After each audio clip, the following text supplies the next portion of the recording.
could go before me.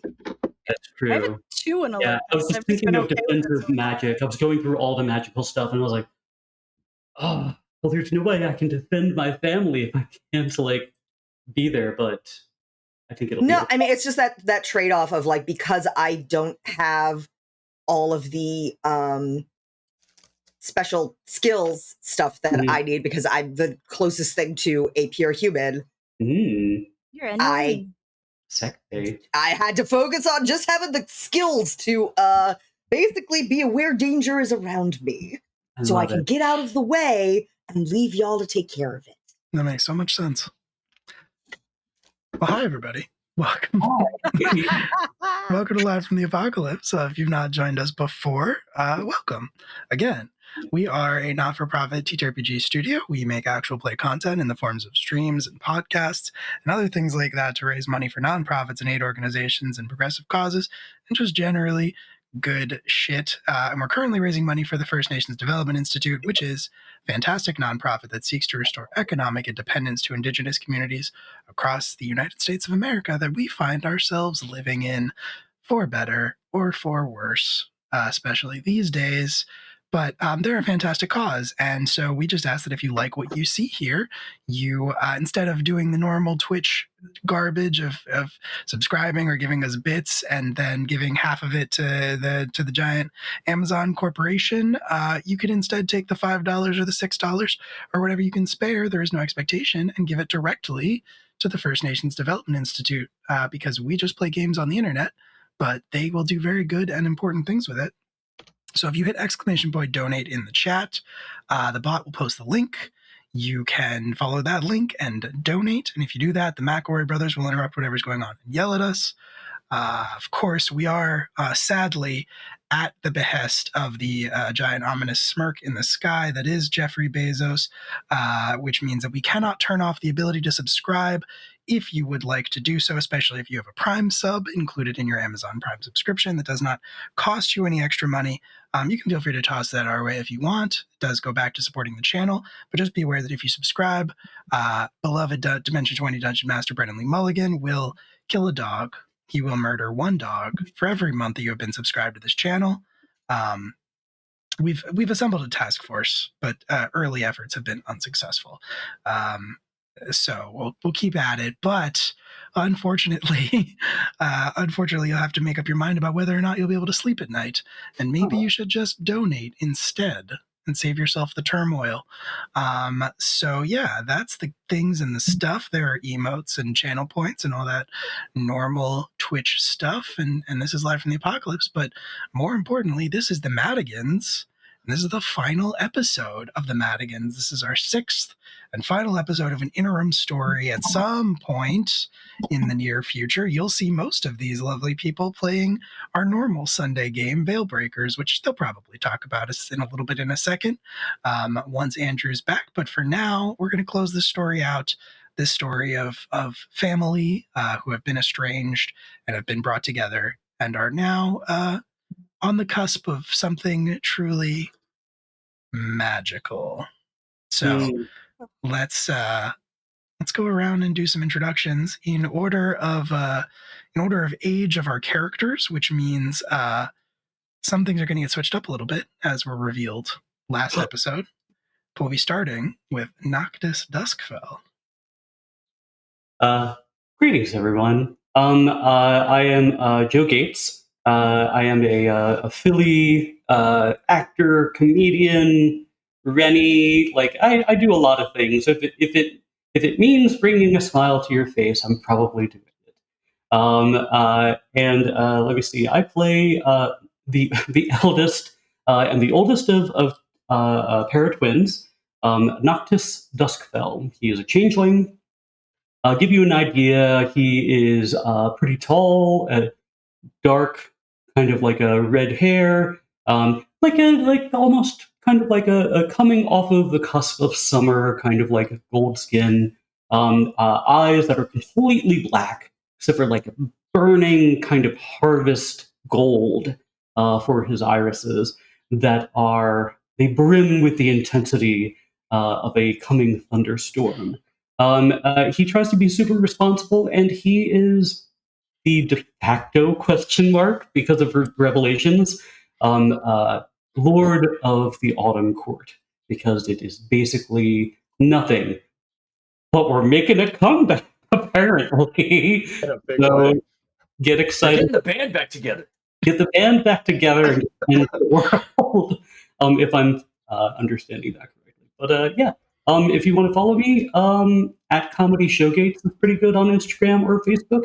And as Will tell you, you can find those down in. Yeah, if you just scroll down a little ways, you'll find all the things that people are talking about on the bottom of the Twitch page under the Madigans section. Yes, but I want to say I love playing with this group. This has been an absolute honor. This is my family now. So, and I hope we can be yours too. Lovely. And speaking of twins, Chris, here we go. I'm Chris Irish. I game with these hooligans on a regular basis, and I also love this group so very, very much. I will be playing Chaz Madigan, who is the younger of the two twins that are the seniors in this family. He is kind of the opposite of his brother in that he was not raised to be in charge. He was the castaway, grew up on his own. He's very embittered about it, does not want responsibility, but would do anything to protect his siblings. He is pale with very dark hair.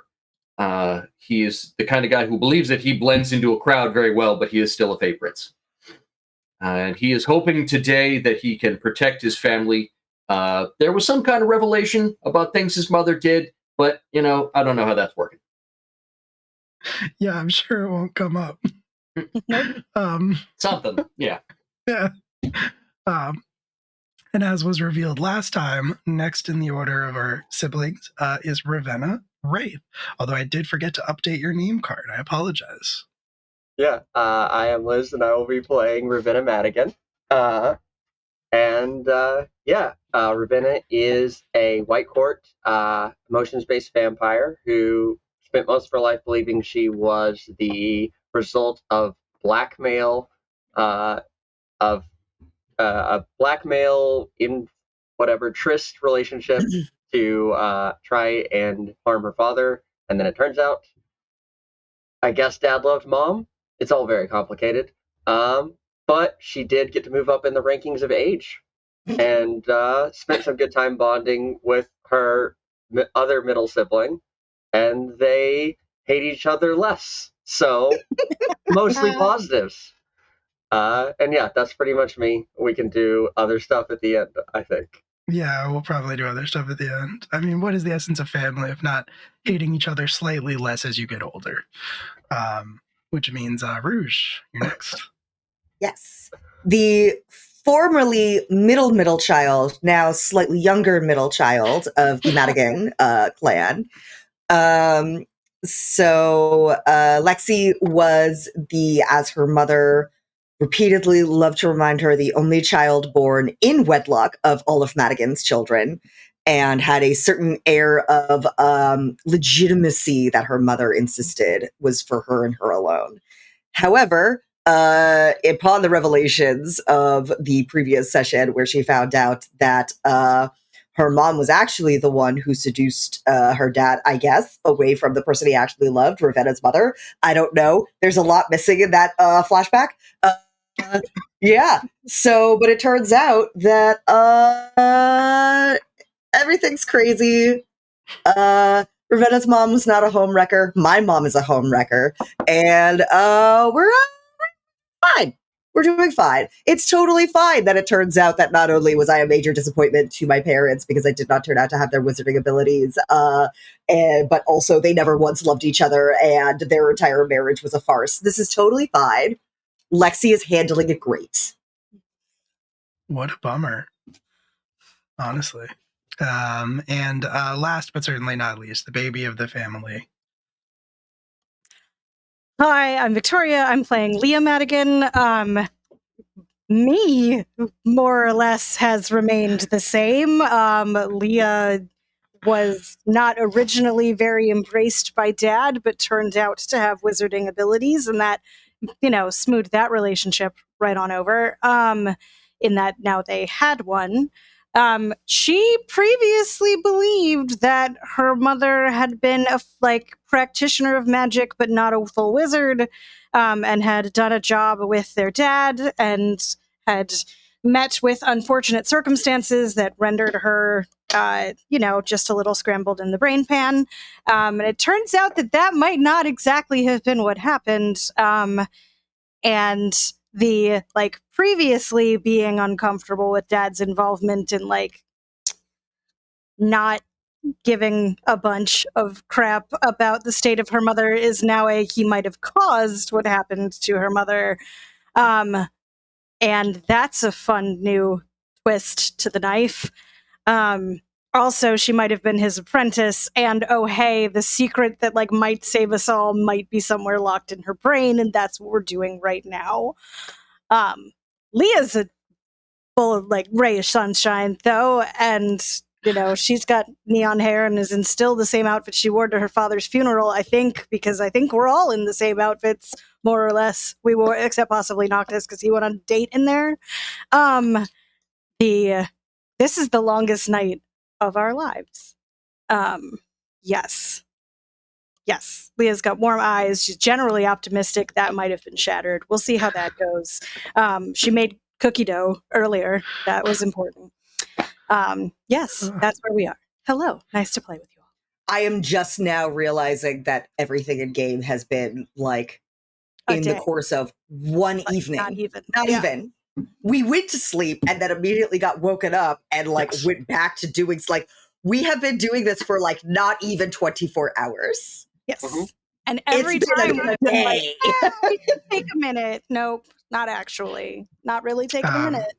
No, that's why there hasn't been any refresh. But fortunately, you have all these lovely fate points in the pool from these generous folks who are donating. And by the way, hey, if you donate, we'll put another fate point in the pool that any of these lovely family members can access. Also, hi, my name is Will. I play everybody else, and I run this game. And I just wanted to say real quick that it has been a lot of fun. This was this kind of came together very quickly because Andrew, who normally runs Veilbreakers, which is normally in this time slot, was going on vacation, and I just had this idea, and I was like, well, let's see what happens with it. And everybody went so much harder than I expected them to, and really kind of raised the bar for this story and raised the bar for me as the storyteller. And I'm very proud of what we have created together, and I'm very excited to see it all come to a hopefully satisfying conclusion tonight. So that is it from me. And without further ado, let's get into it. Sorry, music. No, you're gonna have to tell us exactly what's happening. So the important thing is we brought the cookies with us. We did, actually, except for one. Except for one. Spinning on the table still. Still spinning. Spinning Inception style on the counter. All those Inception references because of the spinning cookie, and I don't think any of us allude to the fact we're literally about to go into someone's mind, potentially. All of those Inception references, and we never really touched on, literally the key premise. Yeah, or we just came out of a dream, but did we? Yeah, Well, I'd really rather take her out of her mind. Yeah. So that's like turning a sock puppet inside out, right? I don't want you to do that to Mom. I sure hope not. I sure hope not. This is a great time to remind you that if you're not part of our Discord, wild shit happens over there. That's true. You could be part of this too. What a plug.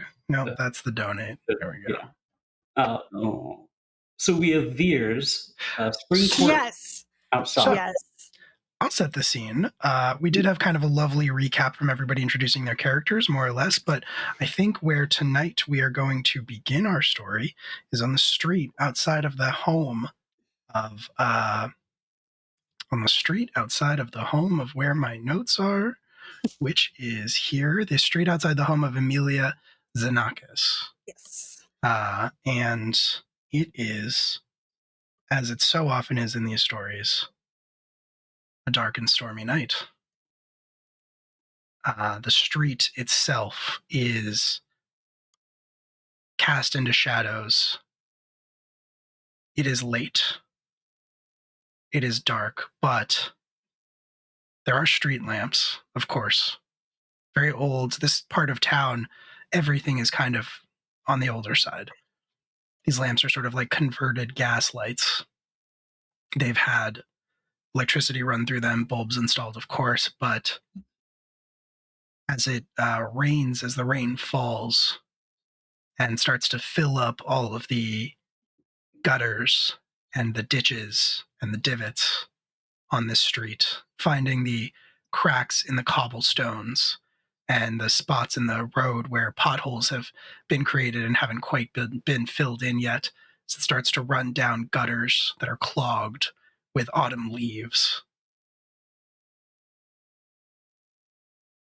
There's a crack of lightning and a peal of thunder, and the streetlights go out.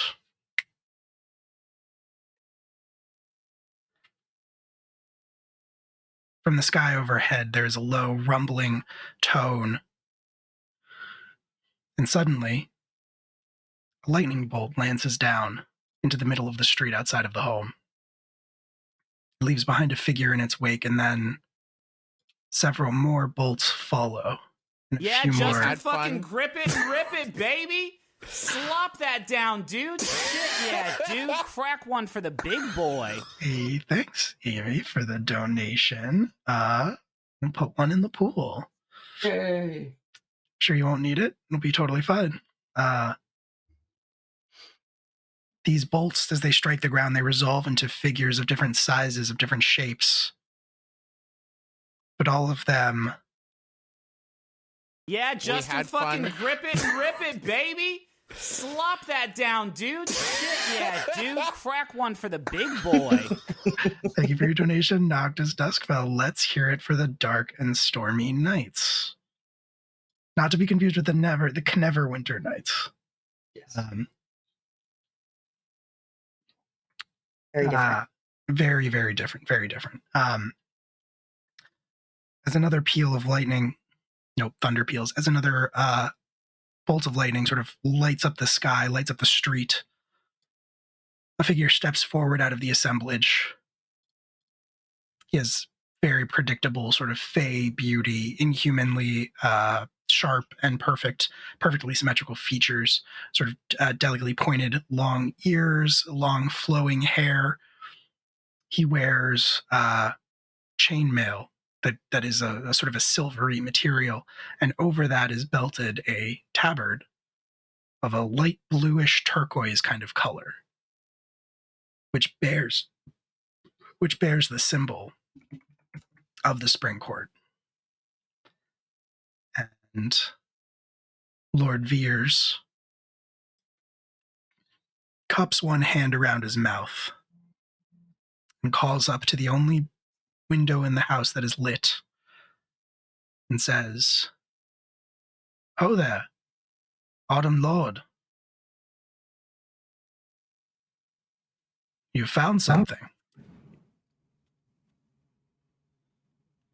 Why don't we have a conversation about it?" Inside the room, you all have just emerged from Amelia's linen closet. You found yourselves in her room, which Victoria described in great detail, very beautifully. And you saw Amelia Xenakis, Leah's mom, lying dreaming in her bed, as she quite often is. She is prone to deep bouts of sleep and deep, very, very vivid dreams. And you had not had the chance to do anything yet when you heard the voice and the strike of lightning from outside.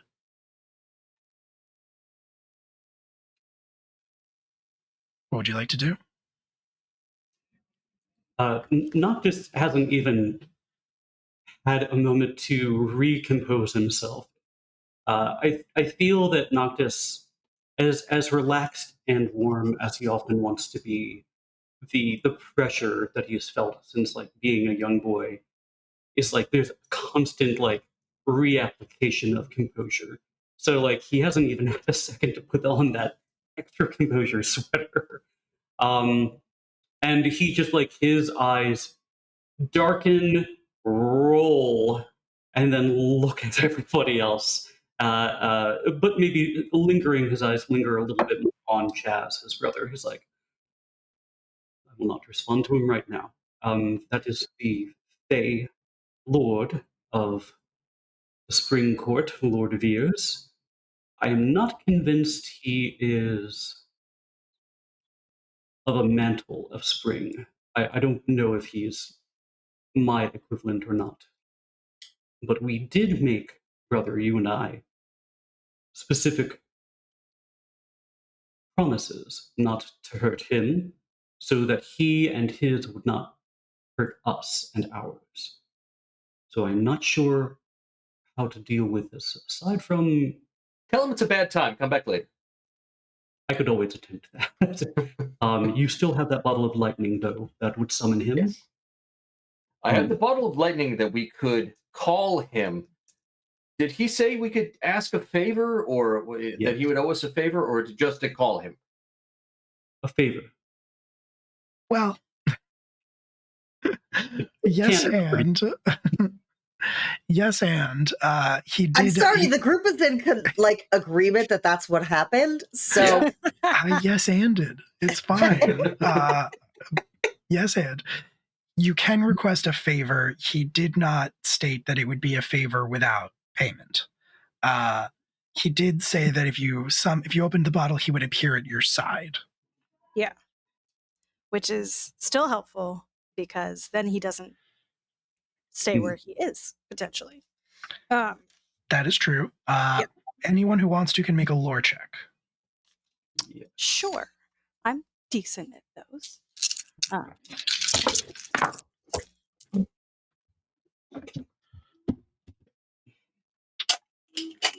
Pair of ones and pair of sixes start this evening off, right? Yeah. Nice.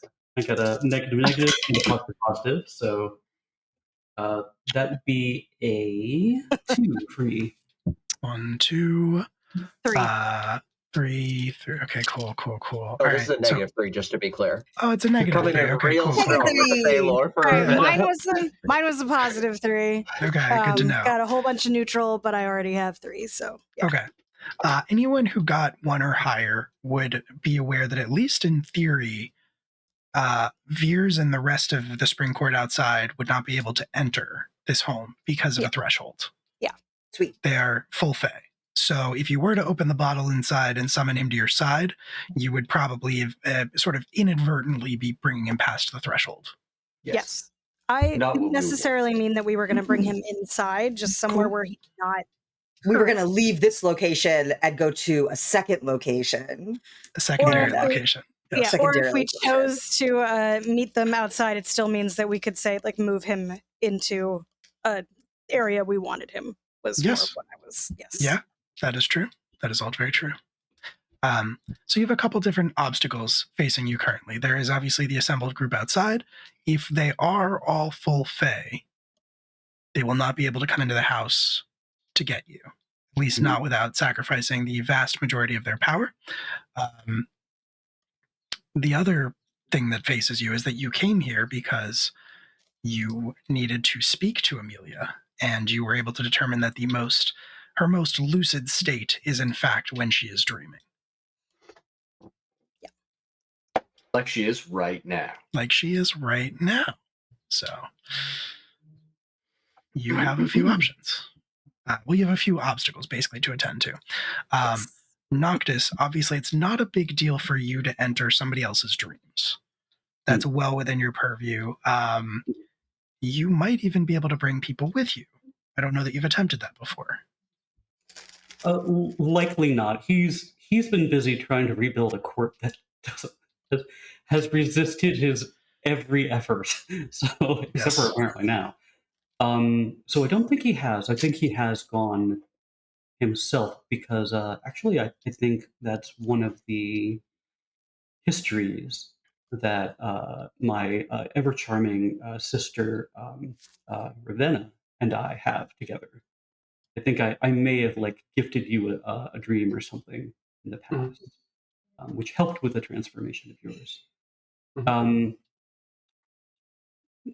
Noctis kind of looks to everybody and he says, I know that I can enter. I feel the best person to go with. If we are going to go into her dreams, is to bring Leah. So I'm not saying that the court outside will try to enter. They should not be able to harm us according to our agreement. That might not have anything to do with the house around us, though. Did he agree not to hurt you guys, or did you just agree not to hurt him? I don't remember. Yes. We agreed that we would not hurt him, and he would not hurt Chaz, Rai, or our family members. Did you agree that you specifically wouldn't harm him? Thank you. We agreed that Autumn would not harm him. Correct. Cool. Which Grace also or may not Madigan. No include... Dustfell is my last name, so that's fine.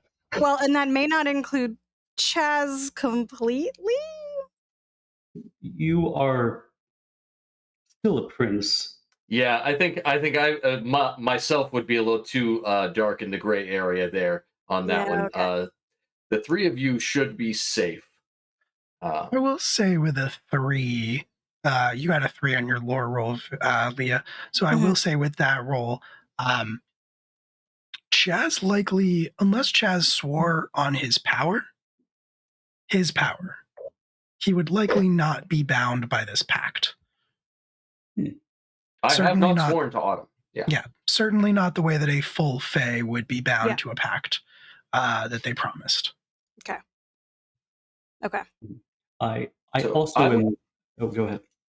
I would recommend that Noctis, you are obviously going to be going in, and Leah has to go as well. I would recommend to bring Ravenna with you because I am still very worried that these nightmares are attacks by fetches in her sleep. And so I would be worried about you going in there alone. But I will stay here with Lexi to hold down the fort on the outside and keep your bodies safe where they are. Lexi, keep that flash ready. To get started with flash briefing, choose an update from options like CNN, NPR, and Reuters. Thanks, Alexa. What would you like to hear? Alexa Madigan. You can say something like CNN, NPR, and Reuters.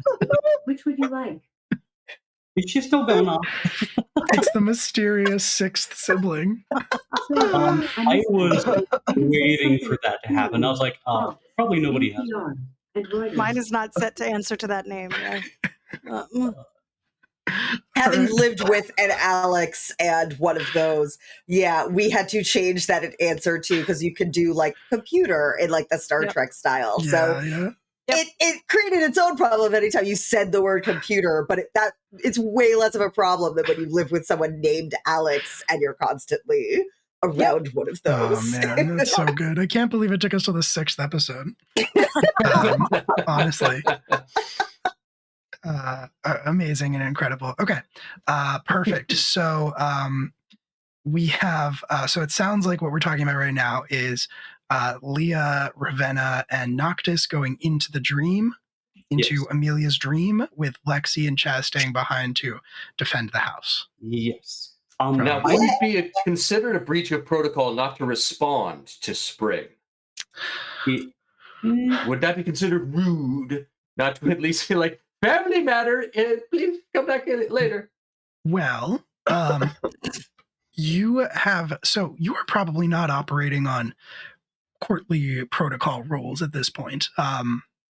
You know that Spring is trying to end the world. Yeah, just fucking grip it, baby. Slop that down, dude. Shit, yeah, dude. Crack one for the big Thanks, boy. Will's mom. Thanks, Will's mom. Thanks, Will's mom. Indeed. Thanks, Will's mom. That's so many fate points. God. I mean, I feel that just allows you to be a little more punishing with don't hold back. our enemies' choices. Agreed. I wouldn't worry about it. What it's they're like, you know what? Go hard on us. I'm like, no. Do not.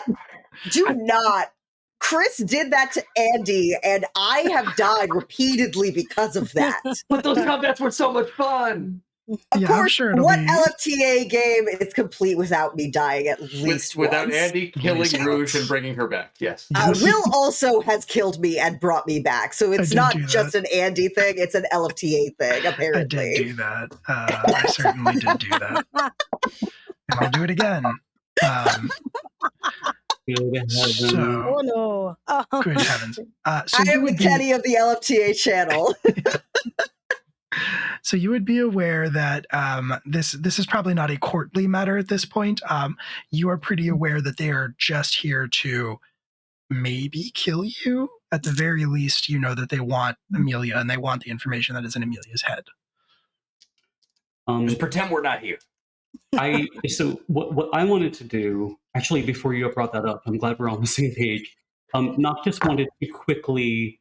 Can I give Chris Chaz an aspect of like courtly intrigue, and basically like touch his shoulder and be like, so this is how titles and introductions work, crash course. And like you can hold him arrested, and you take your time saying as many titles as you can. Make them up. They can't go. And like I'm going to go through and basically like this leg goes behind this leg, because if you're bowing for a long time, this is your support leg, and you never know when you might have to be let up.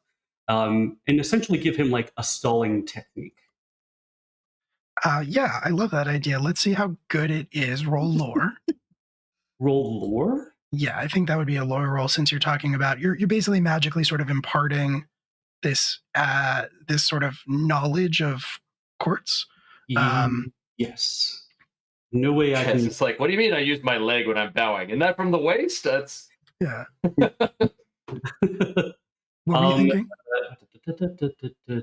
Presence and rapport wouldn't work, would it? No? Oh, that's interesting. I guess you are verbally. You could do presence or rapport. Yeah, I'll let you do one of those. I am going to do that.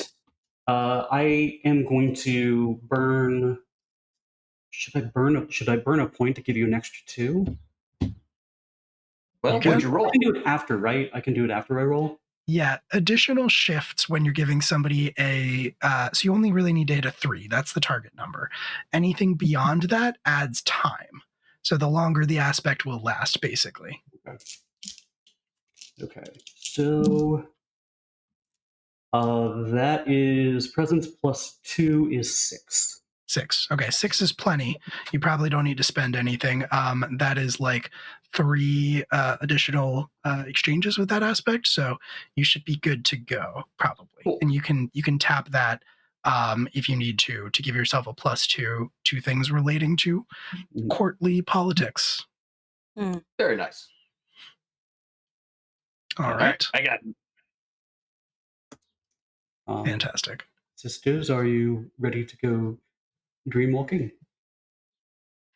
1 second, and I'm gonna walk over to Lexi, stick my hand out, and be like, I'm gonna need those brass knuckles back. Oh, right. Sure. And like rummage through her purse and like hand back the brass knuckles. Now I'm ready. Good luck. Thank you. I mean, I'm not ready. This is going to be, but I guess I'm as ready as I'll ever be. So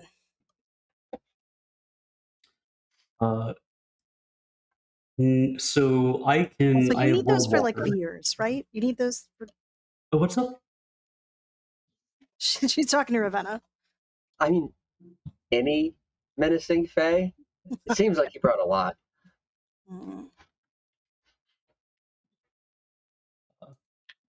So Noctis, I think, is going to just like bring his 2 sisters close. So I have World Walker, and I also have like quick shift, I think. You do. You have swift transition. Yeah. Transition. Yes, you do. So that shouldn't be an issue. But I do want you to. So you can absolutely do this. You can only do this once per scene, which is totally fine. But in this case, you will need to. I think normally you need to make a lore or survival check regarding the geography of the Never Never, and you get a +2 to that.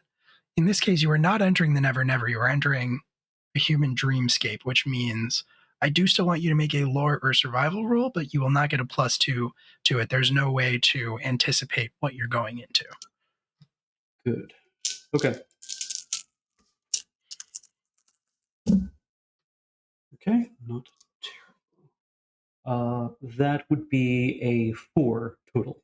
Fantastic. Yeah, 4 is great.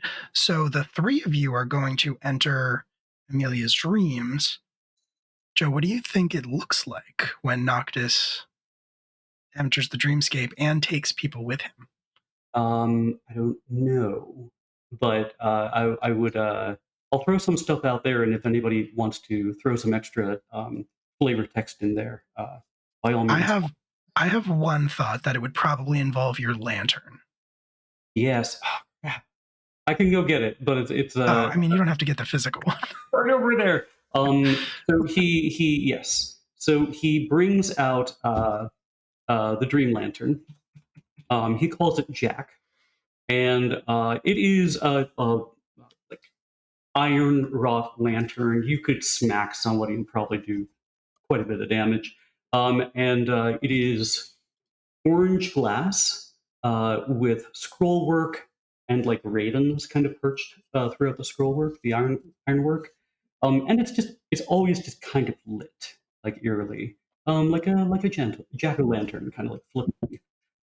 So I think he takes that out, and as the light in it begins to flicker and grow brighter, I think the world around us grows dimmer and darker.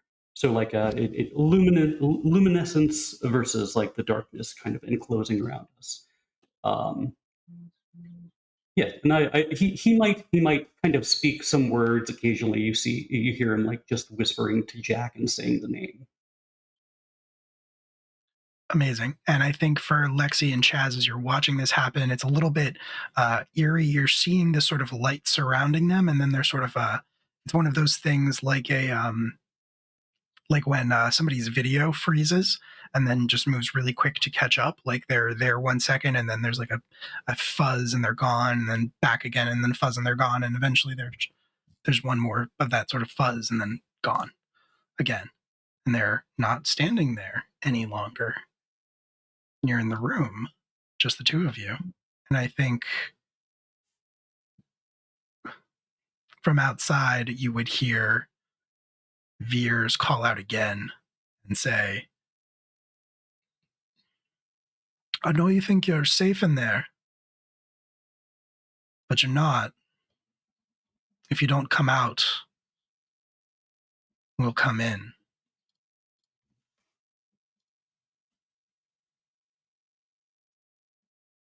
Wait, they can't do that. I thought they have to, because there's a threshold, right? They shouldn't be able to, but there are loopholes that they could probably get clever with. There's no chance like they have visited here before and like already have an invite or something like that. Is there? No. Is it like vampires? You invite them in once and like they can come in whenever? Yeah, no, that shouldn't be it.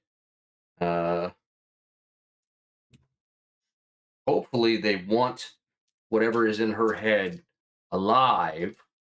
So they're not going to try to burn the house down around us, because that would be bad. Cool. So what do we do?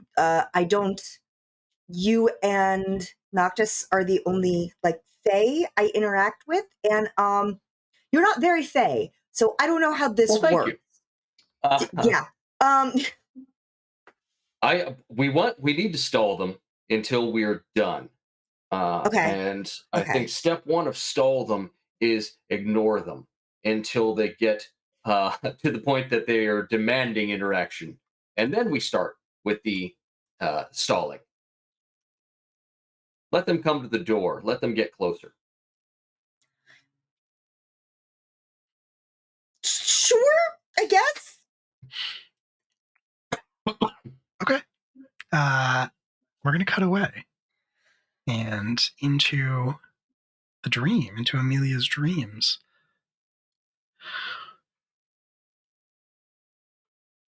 I think you were all surprised to find yourselves standing outside of Madigan Manor.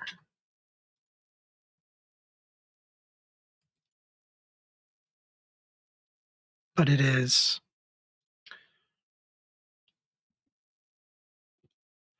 a little bit different, and it takes you a second to realize why. And you see that the chimney is not there. You notice that there is a window on the front that is just blank stone. There are different details missing. The rose bushes that normally grow out back are in the front yard.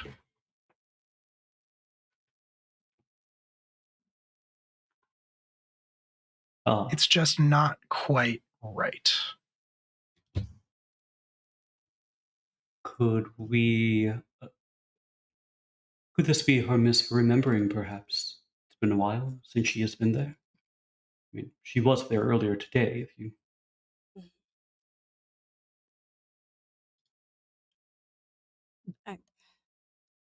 I mean, I'd like to say that some things are probably different from when she was here most often, but like that could be like the rose bushes, but I don't know about the chimney.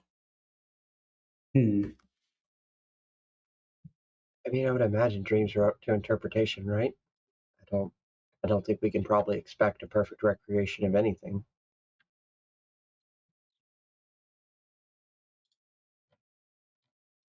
Yes, he says cautiously.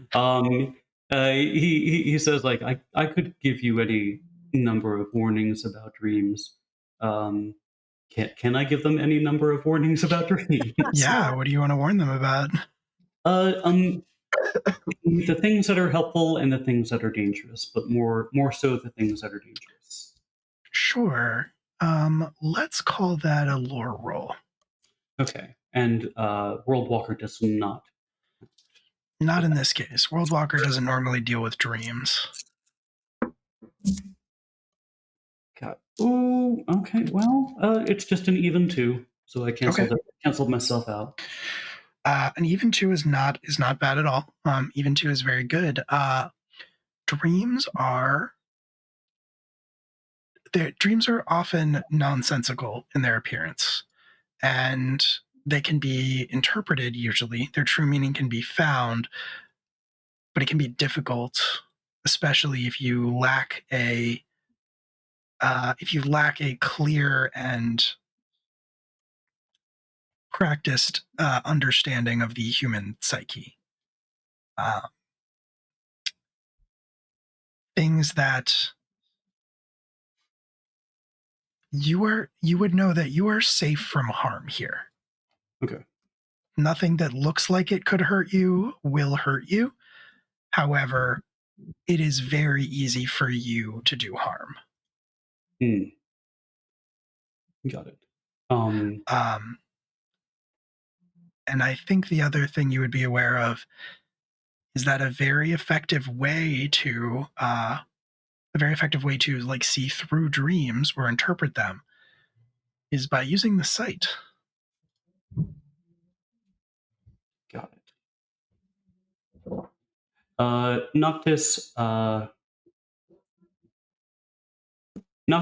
says this isn't never adjacent. Not even really. Okay. Unclear. There's maybe some bleed between dreams and the Never Never, but the only one you're really aware of is through the Dream Spring in autumn, which last time you saw is dry. Dry. Okay, so Noctis says three rules. First off, we are safe. Nothing can harm us here. However, it is very easily doable to do harm to the dreamscape itself, especially somebody's mind. So we will leave things in their places unless we are given them. We are going to have to rely on your sight, my dear Leah. That will reveal truths. You can use you could use psychology and scholarship stuff in order to interpret dreams, especially because you might have the most context, whereas Ravenna and I may not. But your sight will reveal all. I have scholarship. So just They're kind of two separate ways you can approach this, right? Mhm. Scholarship is the safer one because anything you see with the sight kind of, lingers in your mind and haunts you for the rest of your life. But you don't have to roll scholarship for that. You would roll lore to interpret what you see with your sight. okay. Yeah, I have lore. I also feel like I am inside my mom's dreams after learning like nothing that I believed is the same. This is already going to linger in my head the rest of my life, which may or may not be very long. So, yes, I do have sight. That is a thing that I have. Okay. Yes, brain. Okay. Okay, yeah, and Laura's the arcane investigation skill when I'm okay. Great. Okay. Okay. She's gonna like reach out a hand for like to hold Noctis's hand in one hand, and then Ravenna's in the other. Like, please don't let me touch anything, or I couldn't bear it if I did more damage. You've done nothing wrong, my sister. You've done nothing wrong. You've done no damage.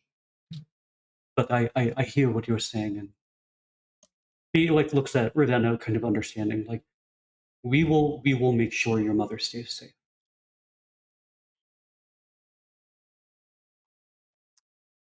Okay. All right.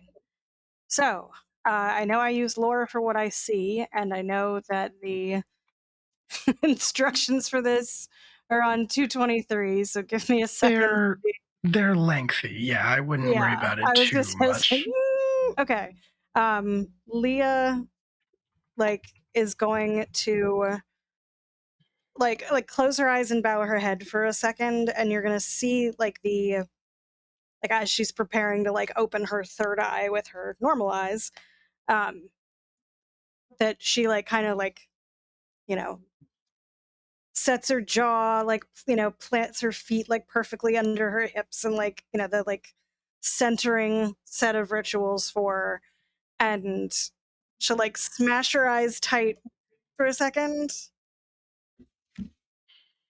And then when she opens them, you can see the thing that normally doesn't happen a lot, which is that like, her eyes are these like very warm, expressive brown, like, constantly moving, and they're picking up some of like the color of what we're looking at in a way that they don't under normal lighting circumstances. So like, the like flashes of like green from the rose bushes and like the gray from the stone, and like, everything that she's looking at is going to kind of almost like flash across her iris as she's looking around, now that she's got her third eye open as well. Okay. And you look around, and it is a little bit, it's very overwhelming, first of all, because the site is sort of based on metaphor, and dreams are a place of pure metaphor, for lack of a better term. And so the first thing you are kind of assaulted with is just this absolute brightness.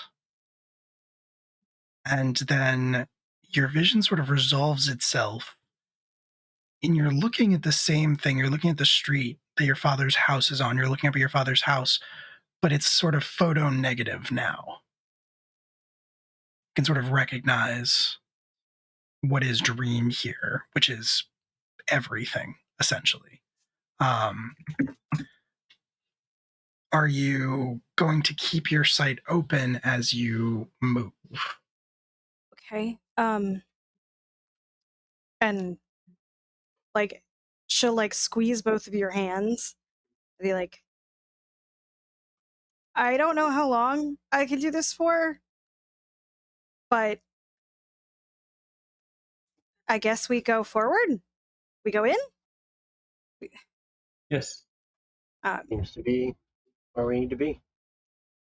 So she's just gonna like start very measuredly walking towards the front porch of the manor. Okay. Like, yeah. You start taking steps up onto the porch, and then you reach out. The door actually is going to open for you into the house, and as you enter, you see the familiar living room. You see the cozy sort of cozy is maybe a strong word for it, but you see the collection of couches and furniture, the bookcases, and standing amidst them in front of the lit fireplace, not the hearth from the office, but just the regular fireplace. You recognize a tall figure. You recognize the rough shape of your father, but he stands a little bit taller, if possible. And he wears a cloak draped around his shoulders, a gray cloak with the hood pulled up. And Leah, the first thing you are going to see as you gaze upon him with the sight is that you see him in that same sort of photo negative recognition, but inside, beyond that, you recognize the shape of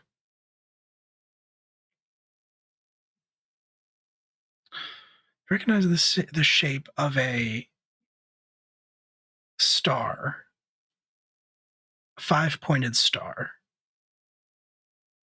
bound within a circle. Very common sort of, it's a pentacle. Very common magical symbol, especially among wizards of the White Council. But there is a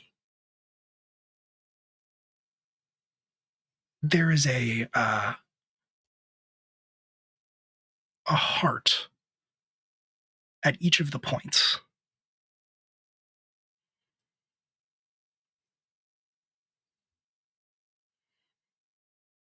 And you sort of recognize, because you're using this sight, you're sort of able to recognize the resonance of them. You can feel them. You know that one feels like Noctis, one feels like Chaz, one feels like Ravenna, one feels like Leah, one feels like Lexi.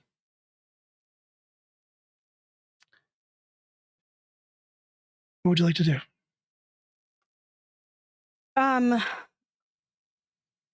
Just like, and to be like quiet, to hopefully not like make him recognize us just yet. She's gonna like whisper to Noctis and Ravenna, like, so it's Dad. And he's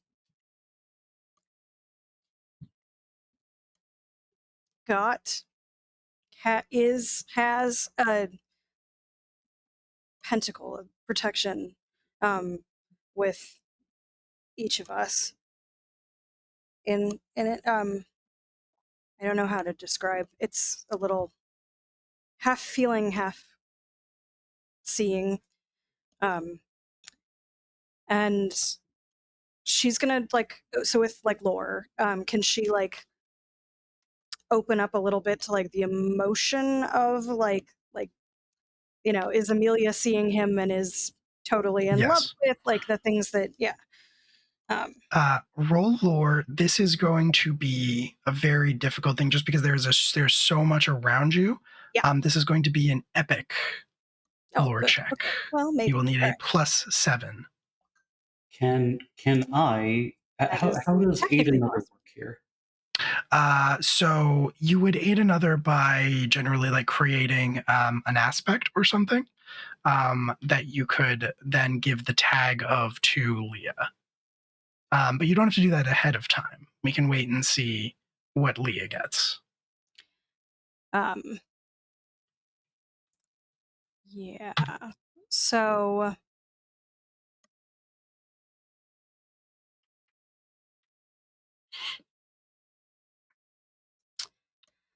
yeah. Okay. No, I got a 3, which even with using a fate point, that's not going to get us there. That would get you to 5. Yeah. But other people can also spend fate points if they would like to. So you obviously what aspect would you do to give yourself a +2 bonus? Because I'm looking at an image of Dad, I was thinking the most prized possession, like since it's not just him, but also this like apparently aspect of him with his love for his children. So cool. Yeah, I dig that a lot. So yeah, you know your father very well. You've spent maybe the most time, at least close with him, out of everybody. So that'll bring it up to a 5. And then if Ravenna or Noctis would like to spend a fate point to add a further +2, you can. I just need to know what aspect. Yes. Can we do both? Could one of us spend a fate point and the other one try to create an aspect? Or you only need 2 more, so a fate point would do the job. Yeah. I think I'll take that. I'll spend one of my personal ones. Okay. You have 7 in the pool. We have 7 on the pool. Yeah. Yeah. Let's use one from the 7. And I'm going to use the aspect I picked up from last game, King of Nightmares. I think that would be most apropos. For sure. It's either that or Trick or Treat. So I like King of Nightmares. Yeah. So with +7, you meet the difficulty, and you recognize that what this is protection. This is protective magic, but not created by your mother. Okay. This is like a guardian left behind.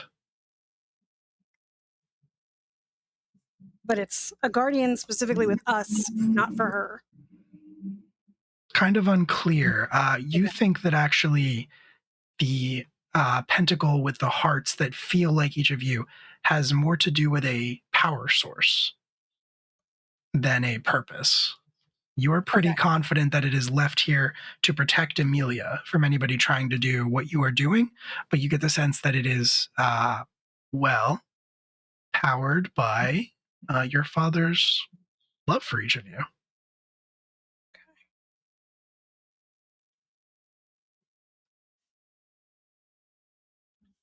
Okay. All right. So Leah is going to, like, at that, actually step up to this gray cloaked wardeny dad, and she's gonna like briefly let go of both of her siblings' hands and like take one of the image of her father and be like, "We're here to help. She's in danger. We're in danger. I need you to show me the truth." And he is going to, the image of your father, this sort of image of your father in the gray cloak is going to round on you, the three of you, as you try to touch him. And in the same sort of sweeping motion, the hood falls back off of his, the hood sort of falls back off of his head, and you see that this is in fact a younger image of your father. He looks younger than any of you have ever seen him before, maybe late 30s, if that. And in the same sort of motion as he spins around, he whips his hands out from under his cloak, and he has in his hand, it rings with this clear, like sort of shing sound as he pulls it out. And you recognize this silvery broadsword that has hung over the mantle of his hearth in his study for your entire lives. And he holds it up, and he regards each of you with these cold, impassive eyes, a very stoic expression set on his face that lacks the wrinkles and the crags that you're used to seeing on it. His hair is this deep reddish color, somewhere between Chaz's hair color and Noctis's. And he just sort of faces you with this blade held in sort of the ready stance. Yeah. And he says in this deep, sort of resonant voice, "Why are you here?"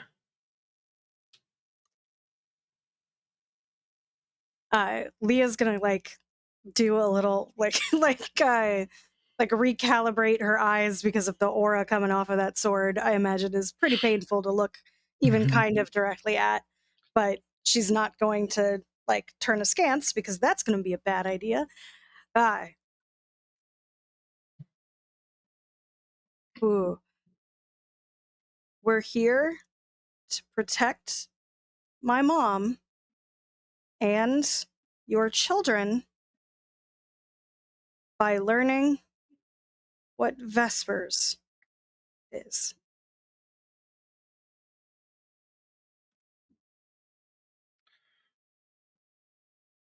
I need to know the truth about Amelia and you.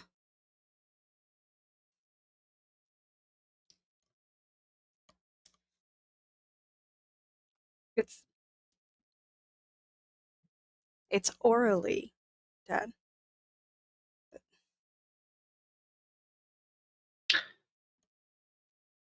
The eyes almost look through each of you and he says, "There's nothing for you here. Turn back."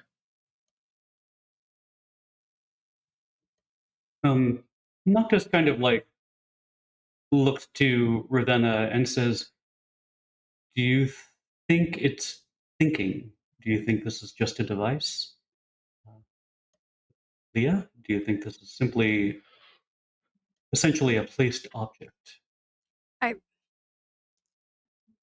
I'm trying to figure out what the shibboleth would be, what the password is. I think he's protection, but I don't know what. Obviously, I don't know how far we're gonna get with this version of Dad stopping what would go further into the house. And let's face it, we're probably going to the study, right? So, or his bedroom, or I don't know, but not.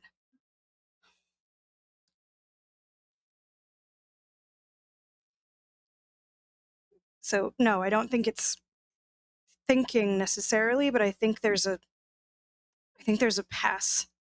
There's.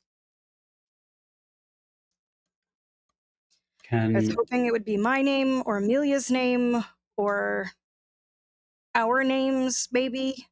When I said your children, if we're all part of the Pentacle, if it's Ravenna and Alexandra and Chaz, I'm sorry, Chaz's crepuscule, and Noctis and Chaz. His name is Chaz.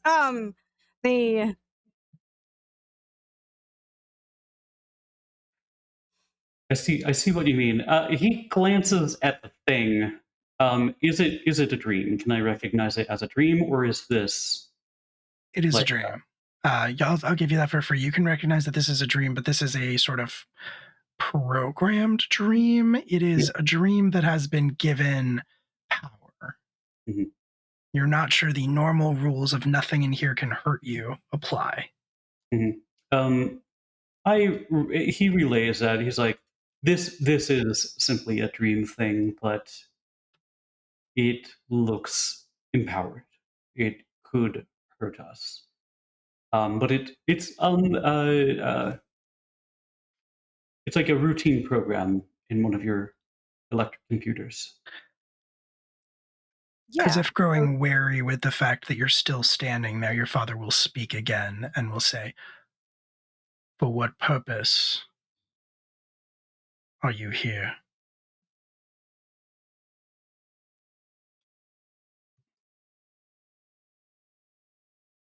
To protect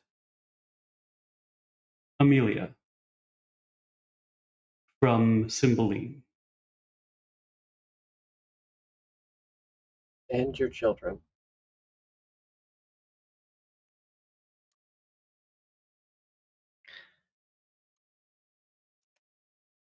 A wary sort of the stoic expression on its face sort of softens in a strange way. And its hands drop to its side, the sword. Its hands return to under the cloak. What happens to the sword, you're not positive of, but you don't see it anymore. It's not standing in a ready stance. Your father is not looking like he's about to attack you. And says, "If you are here to help her,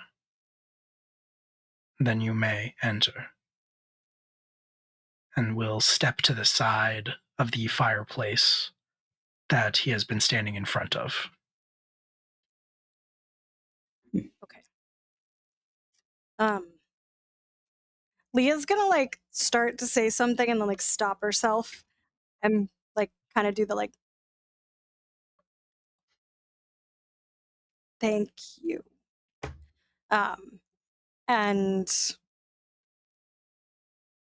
will like crouch down as though to get into the fireplace. Okay. Are there any logs immediately around? You don't see any logs. The fire is burning in the hearth, but with the Oh. sight still on, you can see that this is a passageway.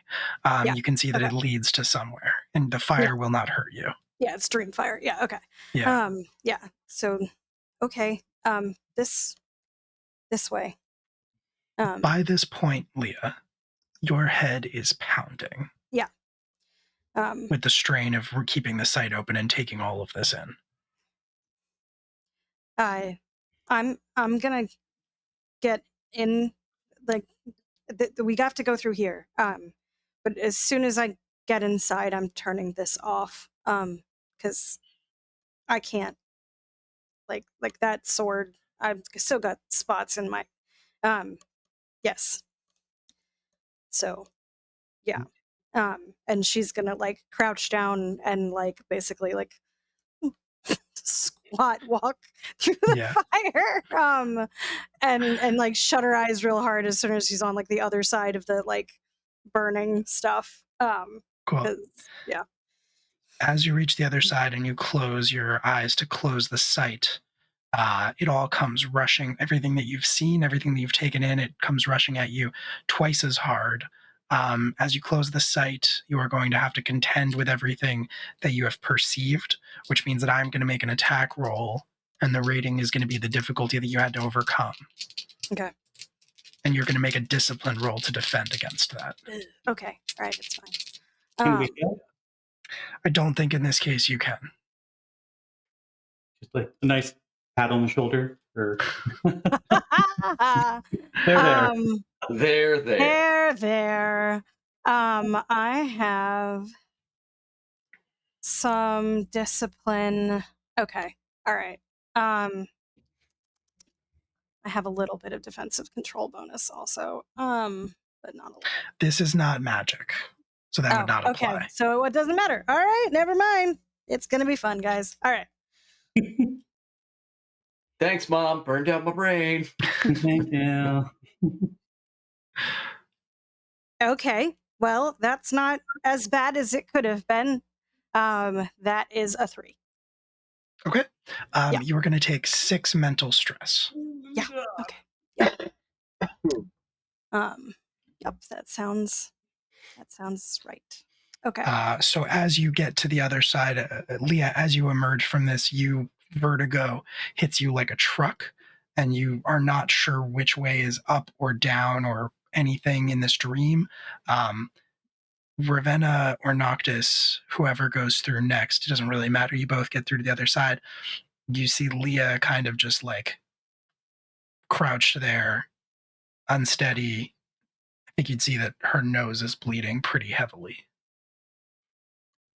I think we probably would both come through in pretty quick succession, and like, not to speak for Noctis, but I imagine kind of like that both arm under her shoulder, like kind of catching her as this is like crashing into her.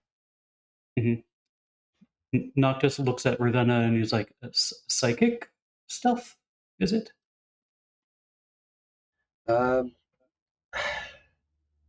sight. I don't know too many wizards, but I've never seen any one of them have fun with it. I don't know what you're talking about. This is great.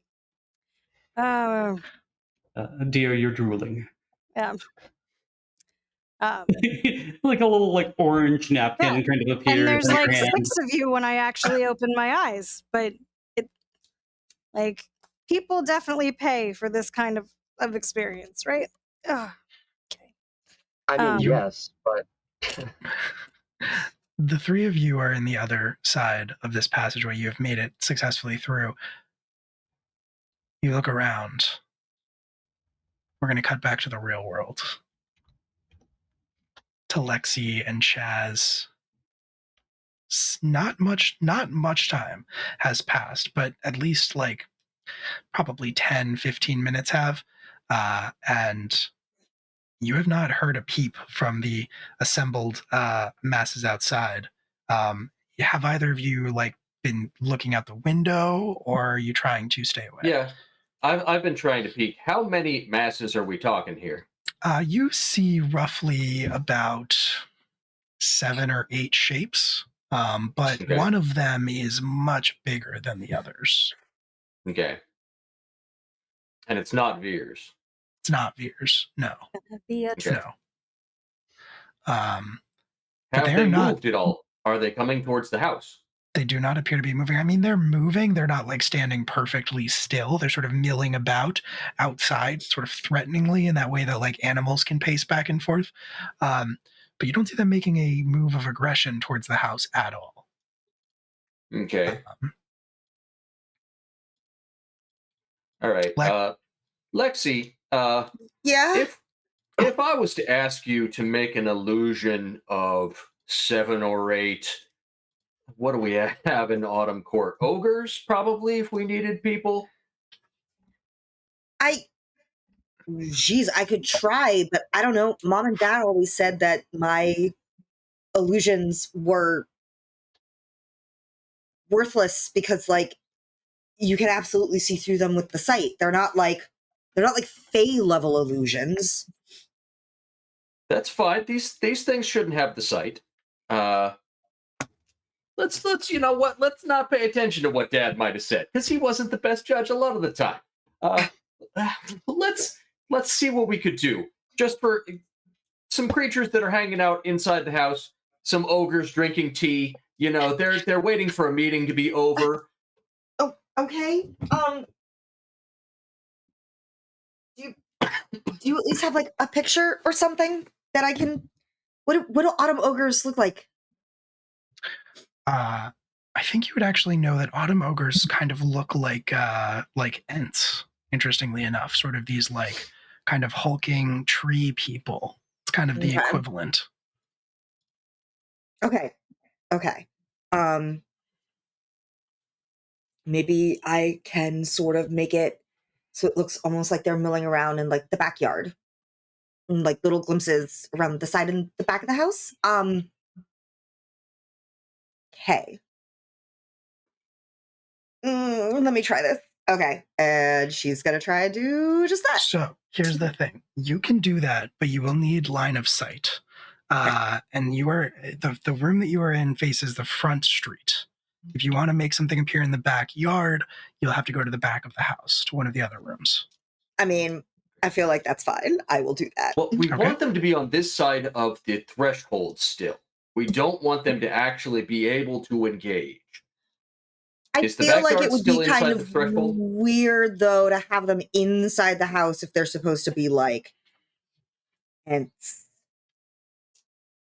Can they fit in the house? You saw a pretty big parlor by the front windows. Okay. Yeah, not like Sure. trolls, but ogres. Yeah, like the bodyguard at the strip club. Yeah. Not strip club, the haunted house. Come say. Okay. So she'll go down and she'll put them in the parlor instead. You can absolutely do that. I need you to make me an alertness check. We're full home aloneing this. Doing some paint cans while you're at it. Yes, we are. That is going to be a 6. Nice. Incredible. Lexi's on edge. Lexi is very on edge. With a 6, honestly, that's a terrible roll that I made. So you hear, as you step out into the hallway, this is a very well-kept but sort of old house. You step out into the hallway, out of the room. Chaz, you're still sort of by the windows doing the like curtain peek. I'm imagining. Yes. And you, Lexi, you step out into the hallway and you immediately hear a creak from over your head, and you see some dust fall onto your shoulder. I'm gonna look straight up. You tilt your head back to look up, and you see someone. There is a person kind of wedged, sort of for lack of a better descriptor, River Tam style, with like legs, stretched out to either side, bracing herself, kind of like holding on to the ceiling. She is wearing pretty practical clothing, except that you can see under, she's got like a sort of like a blue zip-up hoodie. You can see the shine of what looks like fey breastplate. And in one hand, she has this very sort of long electric blue hair, very fair skin, freckles on her face. She's younger than you. She would be very cute if she didn't have a curved, sort of vicious-looking serrated blade in one hand and murderous intent in her eyes. Lexi is going to scream Chaz's name and try to rush back into the room and slam the door shut behind her. She does not have the drop on you, but you will have to roll alertness again for initiative. That's fair. I think I should at least get to scream Chaz's name. Yeah, though. you can scream Chaz's name. Do I get to be part of the combat then? Yes, you can roll initiative as well. Roll alertness. I don't have to roll initiative. I go first. You do. Oh, I do still have to roll. Oh, Lexi screwed. Lexi has a 3 for her alertness. Changeling versus changeling. Interesting. Okay. 3, 4. Okay, cool. Okay, cool. Amazing. Yeah, okay, so she is going to go first. So she is going to actually... Case, because I'm going to say that Bros Before All Hallows includes my sister Bro here. I would like to use a point of the pool to add 2 to mine. I don't know if that'll be enough. That's very cool. So that's going to put you at a dead heat, but I will let you go first because you are spending a fate point. Okay. and tapping an aspect. So a couple things are going to happen at roughly the same time. I'm going to say that you can intervene as you want to, Chaz, but Lexi, what you see is this young girl, kind of like she sees you, she sees that you see her, she drops to where she was like holding the edge of one of the beams on the ceiling, and is just kind of hanging there, clearly ready to drop to the ground. And she has that sword in one hand that she has raised across her body, ready to cut you with it. But Chaz, you are kind of going to be interrupting this. You can do whatever you want with that knowledge. Okay. So yeah, coming in fast. Brain is working away. I see this. You said she is actively hanging and making a swing. She's not dropping. She is kind of, you can tell that she was going to do both. Okay. She has not dropped yet, but her plan is she's going to let go, drop to the ground, and as she does so, try to cut Lexi. Okay. Then my plan would be to charge in and try to grab her feet and kind of throw her from the air as she's dropping. Okay. All right. Interesting. If she's in midair, that is the goal. Yeah. Yes. Okay. Very cool. Not to hurt her necessarily. Just to get her away. Just to get her away. Cool. So you'll be creating an aspect on her. I'll let you do fists or athletics. Okay.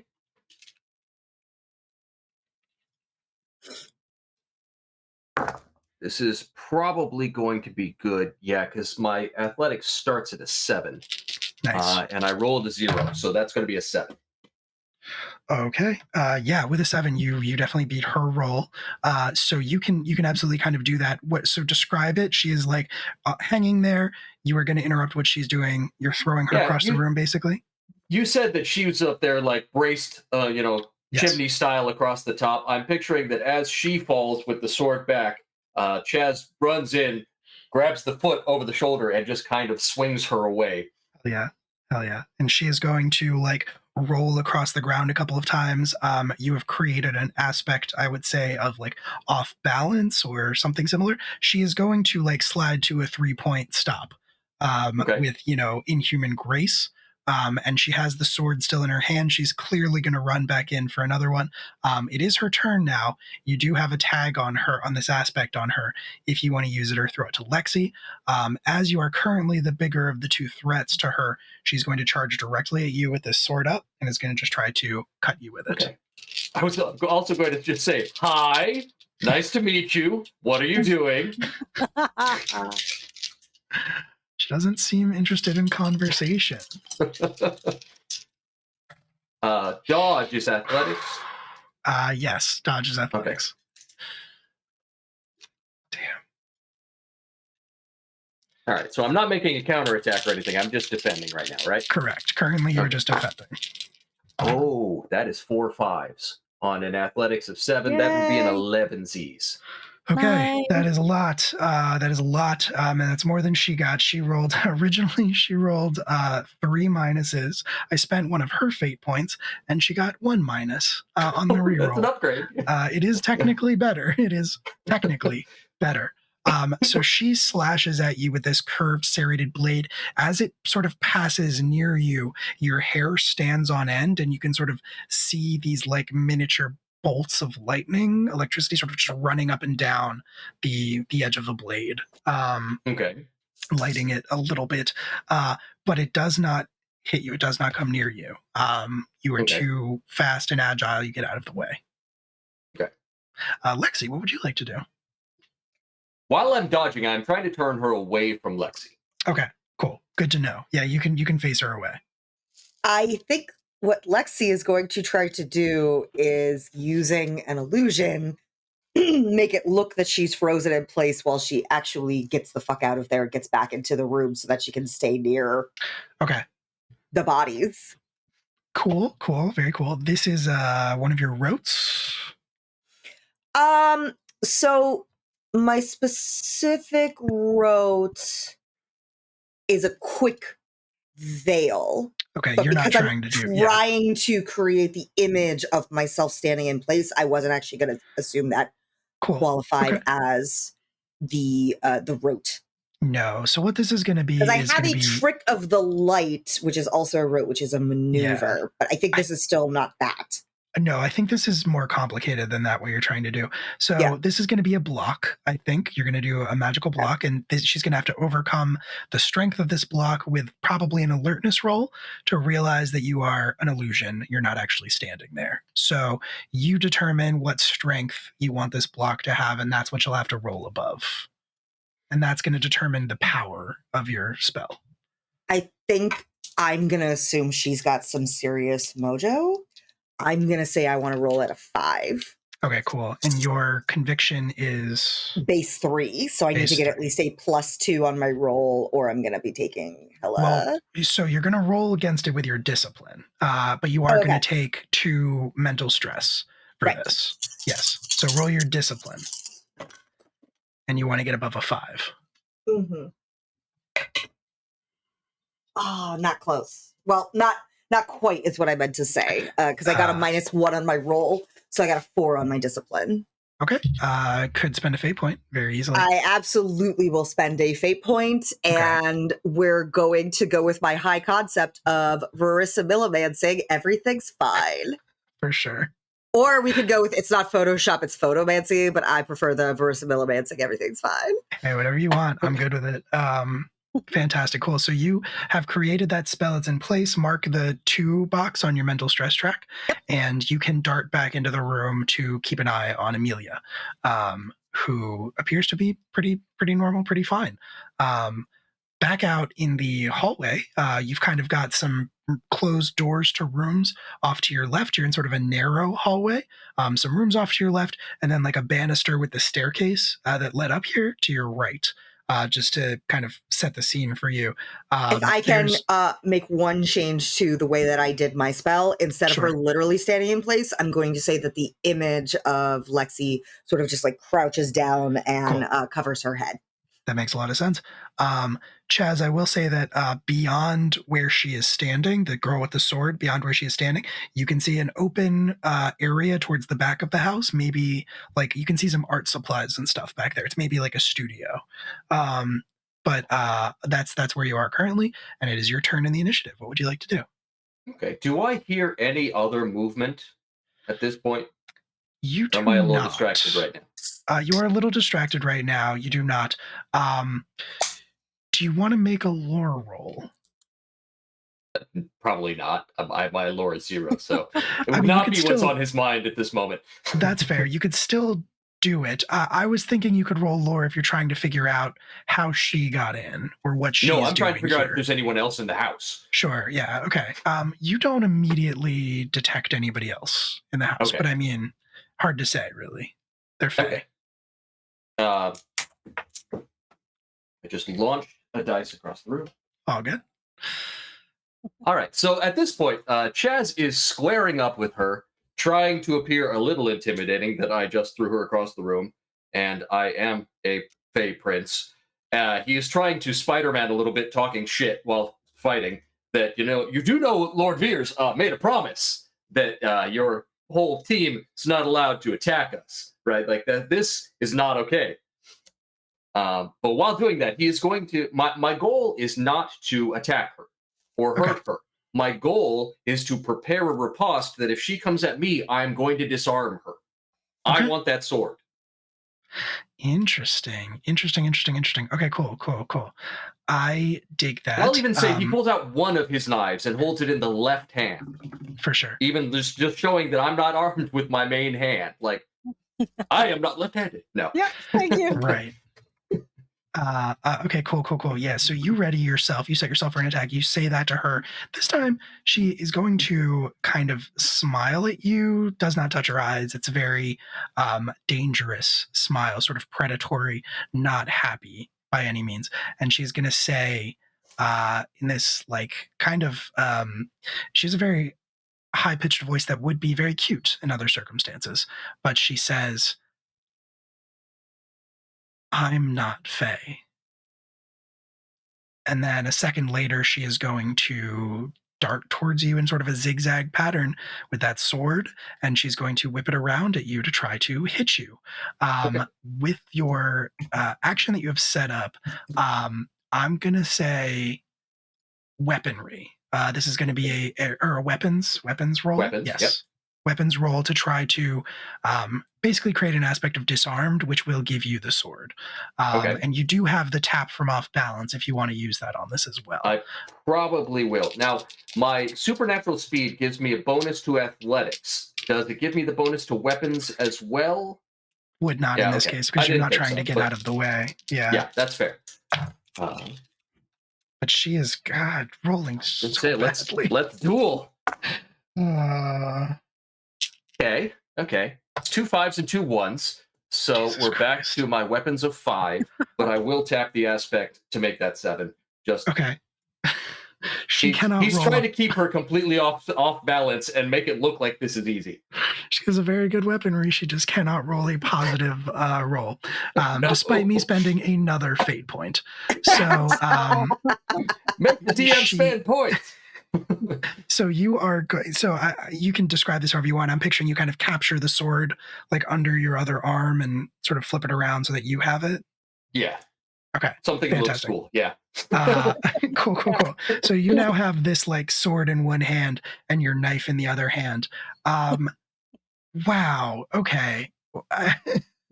Does it still feel like lightning, or was that her? And we just went for, I don't know, something that looks cool. No, I mean, we described something that looks cool. That's fine. Catch it under the arm, flip it in the air, and then it's kind of, Wow. Yeah. Okay. Here's what I want to do. You take this sword into your hand, and it does feel like lightning. It feels like lightning shoots up your arm and sort of spreads across your body. It feels painful, and it feels wrong. It feels like it does not want to be held by you. Mm-hmm. It feels angry, I would say. Okay. You are going to battle the will of this sword. So I want you to roll with conviction or discipline, your choice. Can't use presence? You cannot use presence because this is a duel of wills. Okay. You said discipline or conviction. Conviction yes. I don't have, but discipline I do. Cool. Now here's the thing. There's the roll. Yep. Is this supernatural? Because my marked by power gives me a +1 to discipline when I'm dealing with the supernatural. I'll allow it. Yay! Let's get another 5100. Okay, so we're sticking with 3 for right now. How does that do? 3 does not do it. All right. You got some deficit there. I'm gonna tap Fey Soldier of Misfortune. This is what I do. As a Fey Soldier, weaponry fighting, I will get this goddamn sword. You will ask me, you're a sword. You can get that sword. You can try to get that sword. You still do not have enough, even with the +2. Well, are you doing +2 or are you re-rolling? Well, I was debating. Yeah. I got a 0, and odds are good that I can do better than a 0. Can I do better than a 2? Odds are less good. Odds are less good. But if you say the 2 isn't going to be enough anyway, I don't have much of a choice. The 2 is not going to be enough. All right. 6-6-2-2. Like, I cannot get anything but a 0. Okay, not a loss. Not a loss. Not a loss, though. All right, cool. So what I will say then, for this turn, you can hold on to the sword, but you are going to take the deficit in physical harm as you are dueling, basically like battling wills with this sword. You said you got a 4? I got a 3. A 3. Okay, cool. That means that you are going to take 4 physical stress. Okay. So remind me again how that works. I can take a 3 and a 1, or I can take a 4, or okay. Yep. Or any combination therein that you so choose. Okay. And you don't have inhuman toughness, right? I do not. Okay, cool. Just so supernatural speed. Cool. You don't have armor against this. So you can hold on to the sword. It is actively shocking you. The girl is going to go. She just went, and then you took her sword. She is going to snarl at you. She kind of like leaps back out of your reach and sees it attacking you, and she says, "That doesn't belong to you." Lexi, you're not really in the combat anymore, but do you want to do anything? It is technically your turn in the initiative order. Yes.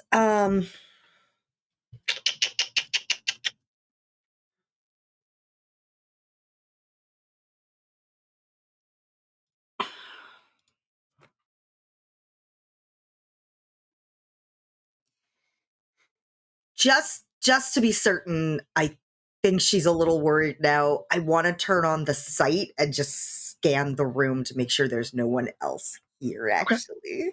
Okay. You can do I'm gonna that. take that risk. All right. You can take an action. There's not anyone, but yeah. So it takes an action to open your sight, which means that you can do it this turn. You can try to take in stuff around you, but you will take a penalty to that, which could result in some pretty bad things if you do this too hastily. So you can either play it safe and open your sight this turn, evaluate next turn, or you can do both this turn and take a penalty too. What follows? I'm gonna do them both this turn. All right. Amazing. So you are looking around and you turn on your sight. You can see more than anything the threshold of this house as you look around the room. You can see this sort of thrumming strength. This is a powerful threshold. This is very much a home. You can feel all of the care and the love of Leah taking care of her mother by herself in this house. And the way that it has infused and strengthened the walls, the metaphysical walls of this place. You get sort of these vague glimpses of these bright spots out through the window, which you can probably determine are the Fae, but I don't know if you want to focus on them. That could potentially be very bad. Nope. Just want to focus on what's inside. Cool. You don't see any immediate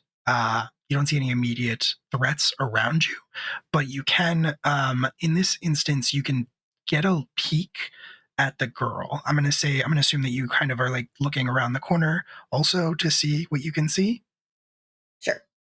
Your eyes fall on the girl as she is fighting Chaz, and you can see with your sight, she is this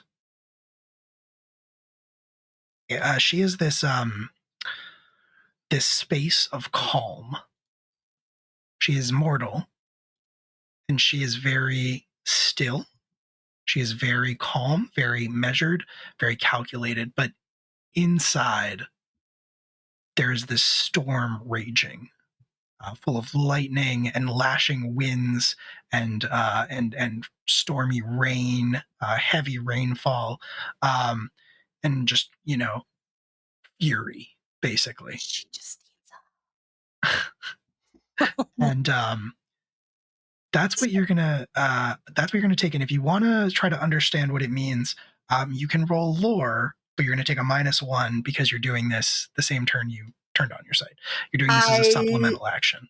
Will not try to do it this turn. Okay. All right. I see. Okay, cool. Okay. So you can chill, and then you'll roll lore when it gets back around you to try to figure out what it is you're seeing. Unless something crazy happens, yes.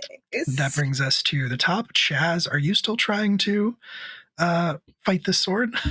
Yeah. Okay. Same thing. You can roll with discipline. All right.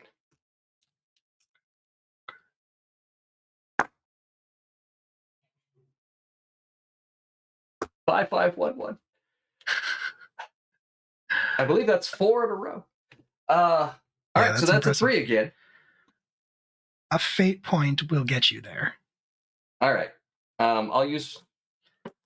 No, I don't want to use one of my own just yet. Fair.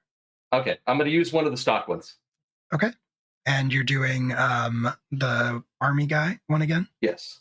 Fine, I'll do it myself. Fine. I have got to protect the people that are unconscious and my sister. The lightning that has been surging over your body starts to still, and we've gone around the initiative, but it's actually only just a couple of seconds after this girl said that doesn't belong to you, And so she, you hear those words, and you feel this lightning sort of coursing through your body. It's power, but it's not your power. It's not any power that you've ever felt before, and it doesn't want to be your power. And then you feel it raging against you. You feel it fighting you. You feel the anger and the fury and the passion that embodies the Spring Court.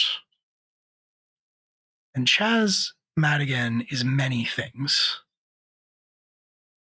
but angry is not really one of them. Not mindlessly, not rageful.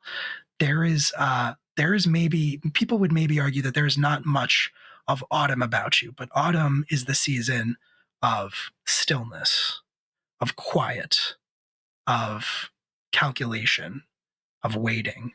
And those things Chaz has in spades. This sword of spring crackles with lightning over your body, fighting against you, raging against you, and you respond with this absolute stillness from your core, and it starts to go quiet. It starts to subside and settle.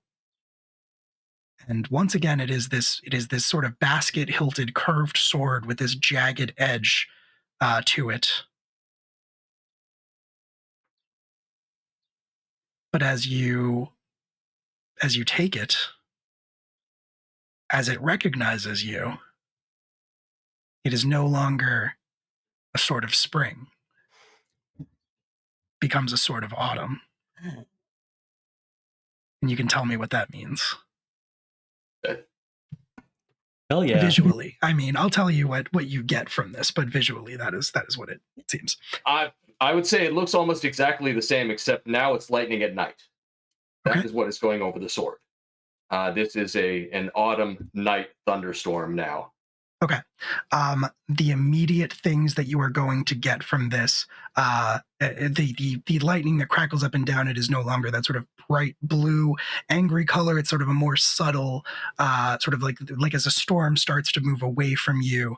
And I imagine it's sort of, they got this sort of reddish hue to it, this sort of darkness, like storm. Like purple. Yeah. Yeah, purple, like storm clouds rolling away from you. I love that. If you want to take this, you will have to spend the refresh for it. How much open refresh do you have? I have 3 refresh right now. Okay. All right. And I've actually, like, I won't lie, I've been thinking this whole time that part of the changeling character is that you are making the choice between human and fae. And at any point, you can allow the fae to take over a little bit more and you get a power, but you lose the refresh. And so I've been debating if he would do that in order to save his family. But what would be the refresh for the sword? Do you have a stunt? I have supernatural speed and marked by power. Just those 2. Okay. And that is a total of 5. Yeah. Wait, no. So no, you have more refresh open. Not how many fate points do you have? How much refresh do you have? Because everybody started with 8. 8, and then supernatural speed was 4. And marked by power was 1. Yeah. Sorry, I forgot that's super expensive. I could drop that down a notch by holding the sword and slow it down to inhuman speed. Here's what I'll tell you. 1 second, Joe. You can choose to go full Fae if you want to, but that will not make it possible for you to wield the sword. That will make you more powerful. You could instead, and this is all kind of flooding to you, you feel this call to you, you feel this opportunity open up to you in this moment. Your other option, what this sword was made for, and this is kind of pulling Lexi's moment from under her, because in this moment I'm going to say you realize who this girl is. This girl is the Spring Knight. Yeah. This sword is meant to be wielded by a knight, by a mortal knight. So you could choose the other direction and get power from taking on the mantle of the Autumn Knight. No, that's I don't like that at all. Okay. But someone like Lexi who had very Give it high to conviction, Lexi. could absolutely be the Autumn Knight. Yeah. The only So- soul, like, basically mortal amongst you. Give it to me. That's Chaz, while battling this sword and breaking it to his will and changing it to the Autumn Sword, is going to straight up just glare this girl in the eye as I take this sword and walk over and hand it to my sister. Okay. Like, So oh, much this is doesn't happening belong right to you, eh? All right. Wow. Okay. The only thing I can say is that, like, the look on Lexi's face, if you actually do that, is like, what the fuck are you doing? What with a sword? How do you use one of these? I just made an illusion. Like, what the Actually, that's a good question. Do you hand it to the right Lexi, or do you hand it to the I was cowering just Lexi? debating like that. Do I just walk over to the illusion like I'm going to hand it to her? I'm gonna say that you know which one is the illusion. You know Lexi. Yes. So what I'll say, you kind of like turn to look over your shoulder. Chaz knows better than to take his eyes off of an enemy. So I'm sort of picturing down the whole time. Yeah, I'm sort of picturing you like do the sort of like toss, the sword toss to Lexi. Lexi, you have your sight open. You see this sword. You good? Sorry. You're good. It's a very emotional moment. It is. You see this sword, this bright, shining sword, and everything because you have the sight open. What I will say is that in that exact moment, bless you. In that exact moment, you see exactly what is coming at you, what is being thrown to you. You see the mantle of the Autumn Night and everything that entails. You see a connection to Noctis in it. You see a connection to Chaz in it. Somewhere way, way, way back, you see a connection to Cymbeline as well. But more than that, you see this connection to seeing the truth of things. You see this connection to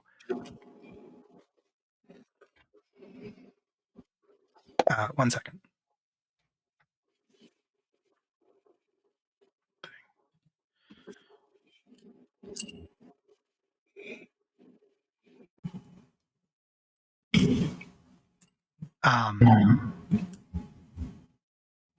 Is it? Sorry, I'm trying to figure out what's going on with the echo cancellation. Yeah, this is going to sound really strange, but does someone have like carnival music on? Bless you. No, it's just the echo cancellation is not working. Hold on. Is it me? Oh, that sounds weird as hell. Yeah. It is, but it was coming through anyway. I think it's better now. Okay, I think that's better. I think he muted himself. Yeah. Okay. All right. Well, that's fine. It should be fine. Either way. Cool. So, Lexi, you see the sword coming to you. You see the connection that exists to Noctis. You see the connection that exists to Chaz. You see everything that it comes with, the power and the bond and your role as it pertains to the Autumn Court. This role of you know, the dreams and things ending and questions being asked and, you know, falling leaves, rebirth. What do you do?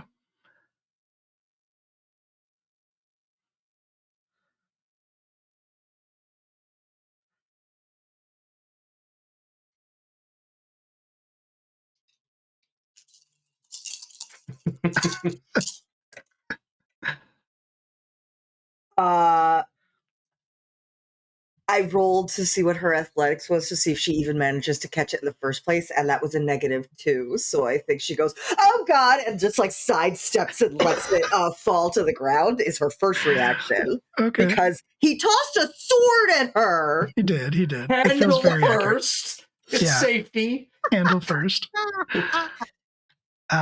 It falls. But coincidentally, the girl, it is her turn, and she is going to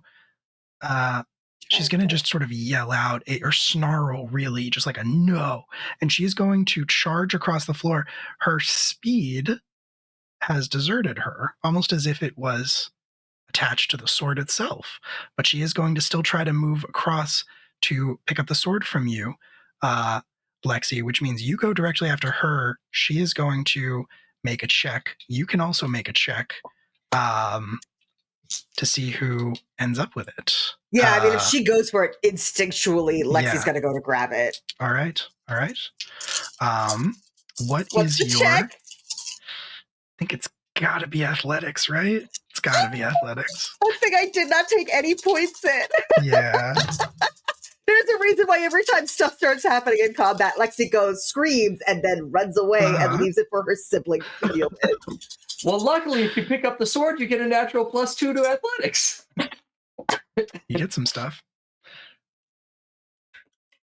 Okay, how does the family feel about me using another fate point to give myself a +2 to that athletics roll? Go for it. This is important. Okay, so I have a 2 on that athletics roll. Okay. Okay. Well, what did you roll? Because a reroll might be better. I rolled one a plus flat. and one minus and 2 blinks. So I can't trust that I'll get better than that. First question. What aspect do you want to tap for this? Because my immediate thought is I was supposed to be a lot of things. That was also my thought. I was supposed to be a lot of things, and all of a sudden it's like I've been such a fuck up and disappointment as on the family scale. Like I can't fuck this up. Yeah. Not even in I could get access to power if I get this sword. Just fuck, Chaz tossed this. I cannot let this girl get it back right away. I cannot fuck this up. She has a pretty good athletics. But she rolled a -2. Oh! Lexi, you stoop down as she dives for the sword.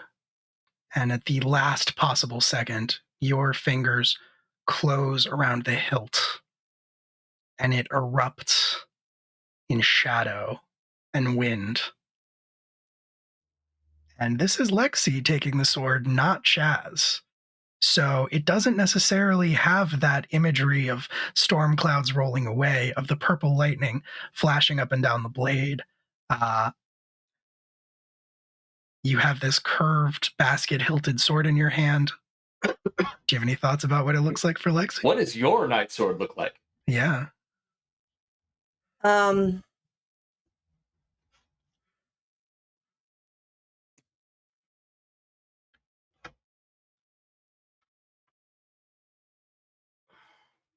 Well, I mean, Lexi's already been about very much like photomancy and light. So blending that with autumn, I think it sort of is just, instead of lightning, it's just all of a sudden this turns into this surge of light from her hand going up the hilt, but it's not a bright light. It's that dusk level light of oranges and reds and purples. It's the last gasp of sun and light is the setting sun.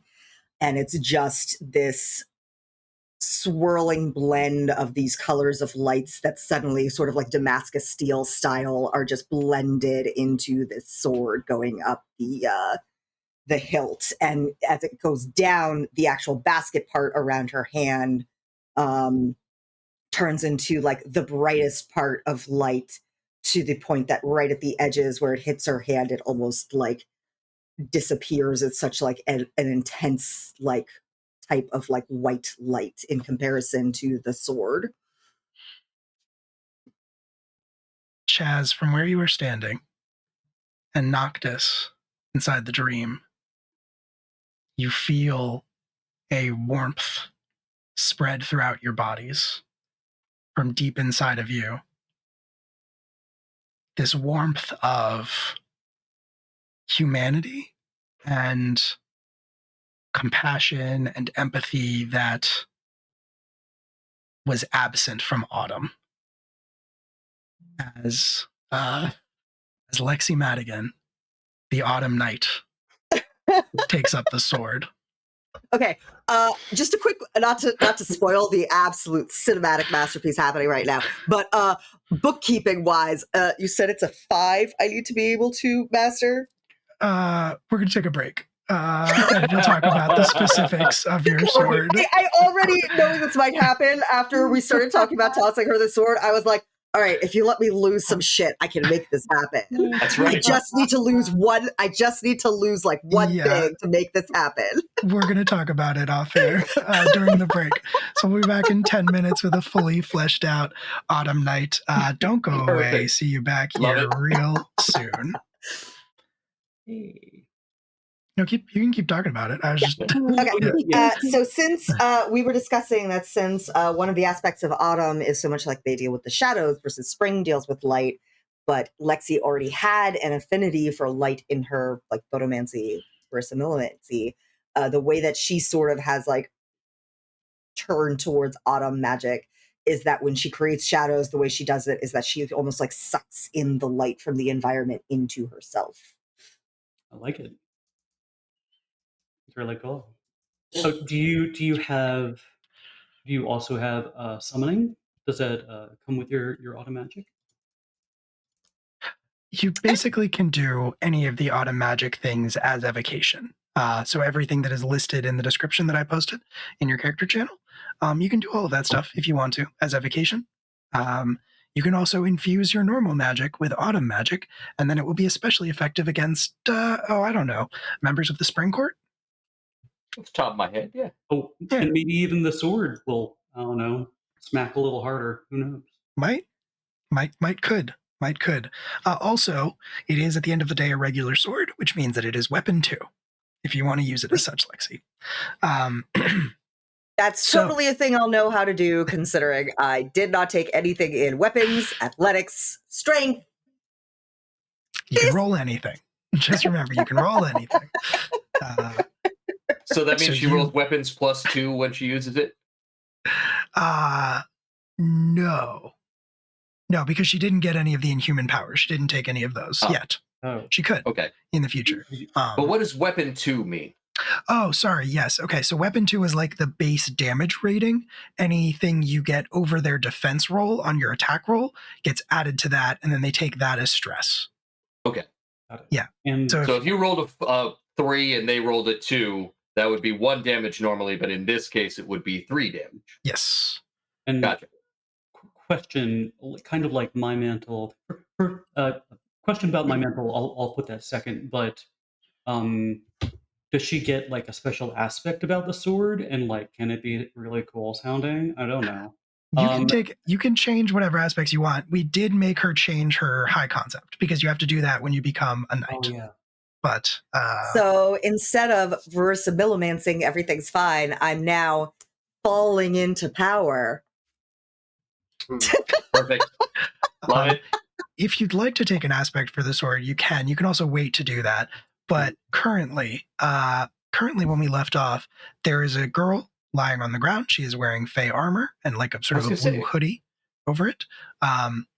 She is a regular person. And Lexi, you are standing over her, wielding this very interesting sword with, you're feeling this power course through your body that you've never felt before. Does anything about Lexi's appearance change now?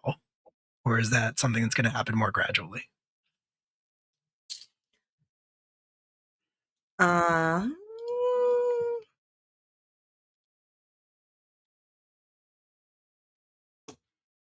I think if you there's the barest hint of her brunette hair having more of a red hint to it, actually, when the light glints off of it now, as if she's just gone a slightly like more auburn shade. But it's subtle. It's subtle for now. and her hazel eyes suddenly have almost like a little bit more of like flecks of gold in them. Immediately that happens. You're standing there, you have the sword in your hand, just sort of staring at it for a second.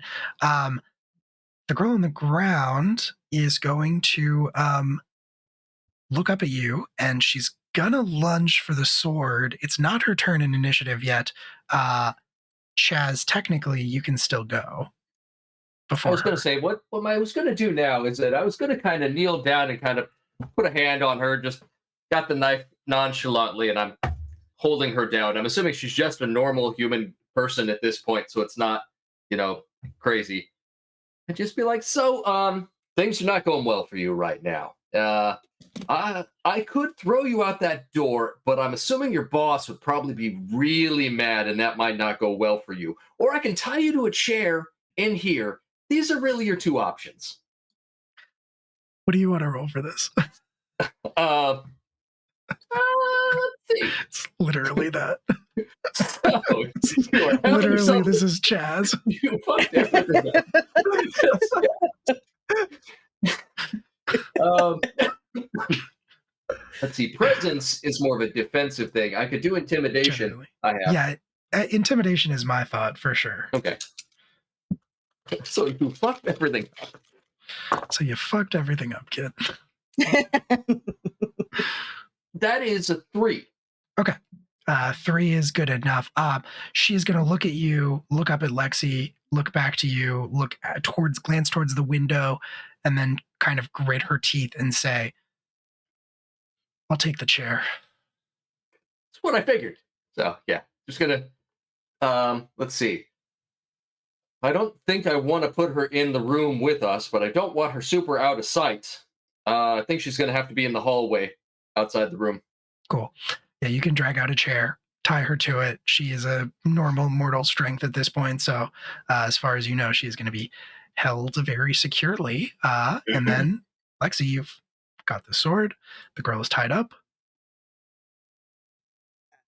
I'm going to... Stab her! No. Wait, no, she's tied up! Sorry. Is that what you do, Chaz? Is that what you do when you're not at home? Well, yes, though. Yeah. Actually. Chaz does laugh and give you a hug. He's like, congratulations on the promotion. Wait. You're a knight now, Harry. No. Oh, no. And on that line, we are going to transition back into Amelia's dreams, where Leah, Ravenna, and Noctis have just crawled through the fireplace. Is that the moment when Noctis feels yes. the surge of power, essentially? Yes. The sort of pulse of warmth. You don't know what it means, but it feels good. Do I think it's something? So quick recap. Does Cymbeline want to cause an autumn apocalypse, or is it spring trying to cause an apocalypse? Sorry, what's happening? Traditionally, autumn causes the apocalypse. Yeah, and then spring rebuilds. Correct. So what is? I think he's trying to figure out, like, is this the work of Cymbeline, and it feels good, but does it necessarily mean it's good? Because he felt really good. He was like, oh yeah, cool, autumn apocalypse. Fuck yeah. This is actually the exact opposite of that, because that was pride. That was, yes, this is what autumn does. We are powerful. This is our role. We end things so that something new can be made in its wake. This feels like the exact opposite. This is compassion and like mortal warmth and humanity, infusing that inner autumn. Okay, great. Connection to the world, making us not want to end it. Yes. Not just stands there and just smiles, and he's like, I feel like I just had the nicest memory or something like that. I have a good feeling about this. Leah is like holding her head Yeah, with this you're fountain horrible in headache blood. and like, I just like, that's nice. Oh, I'm so glad, Noctis. Can you see what's going on down the passage? So you are actually not in a passage. You are in a room, which is very warmly lit by candles that are kind of just freely melting onto tables that are kind of scattered around the room. You have never been in a place, you've never been in this room before, but I think you'd be aware, Leah, thanks to your sight, that things in this dream appear to echo the real world pretty closely, and it would not surprise you to learn that your father may have always had kind of an arcane lab hidden behind the fireplace in the parlor. This room is it's chill. There's bare stone walls, there are tables, workbenches, things like that set up. Most notably, there are things written all over the walls. Things written all over the stone walls in what looks like chalk, what looks like white chalk. Some of them are English letters, some of them are runes, some of them are magical symbols and formulae. And moving between them much, much faster than any human is capable of is this blur of a figure that, Leah, you somehow know intrinsically is your mother, Amelia Xenakis. But she's moving rapidly between spots on the walls, writing, inscribing, and never stopping.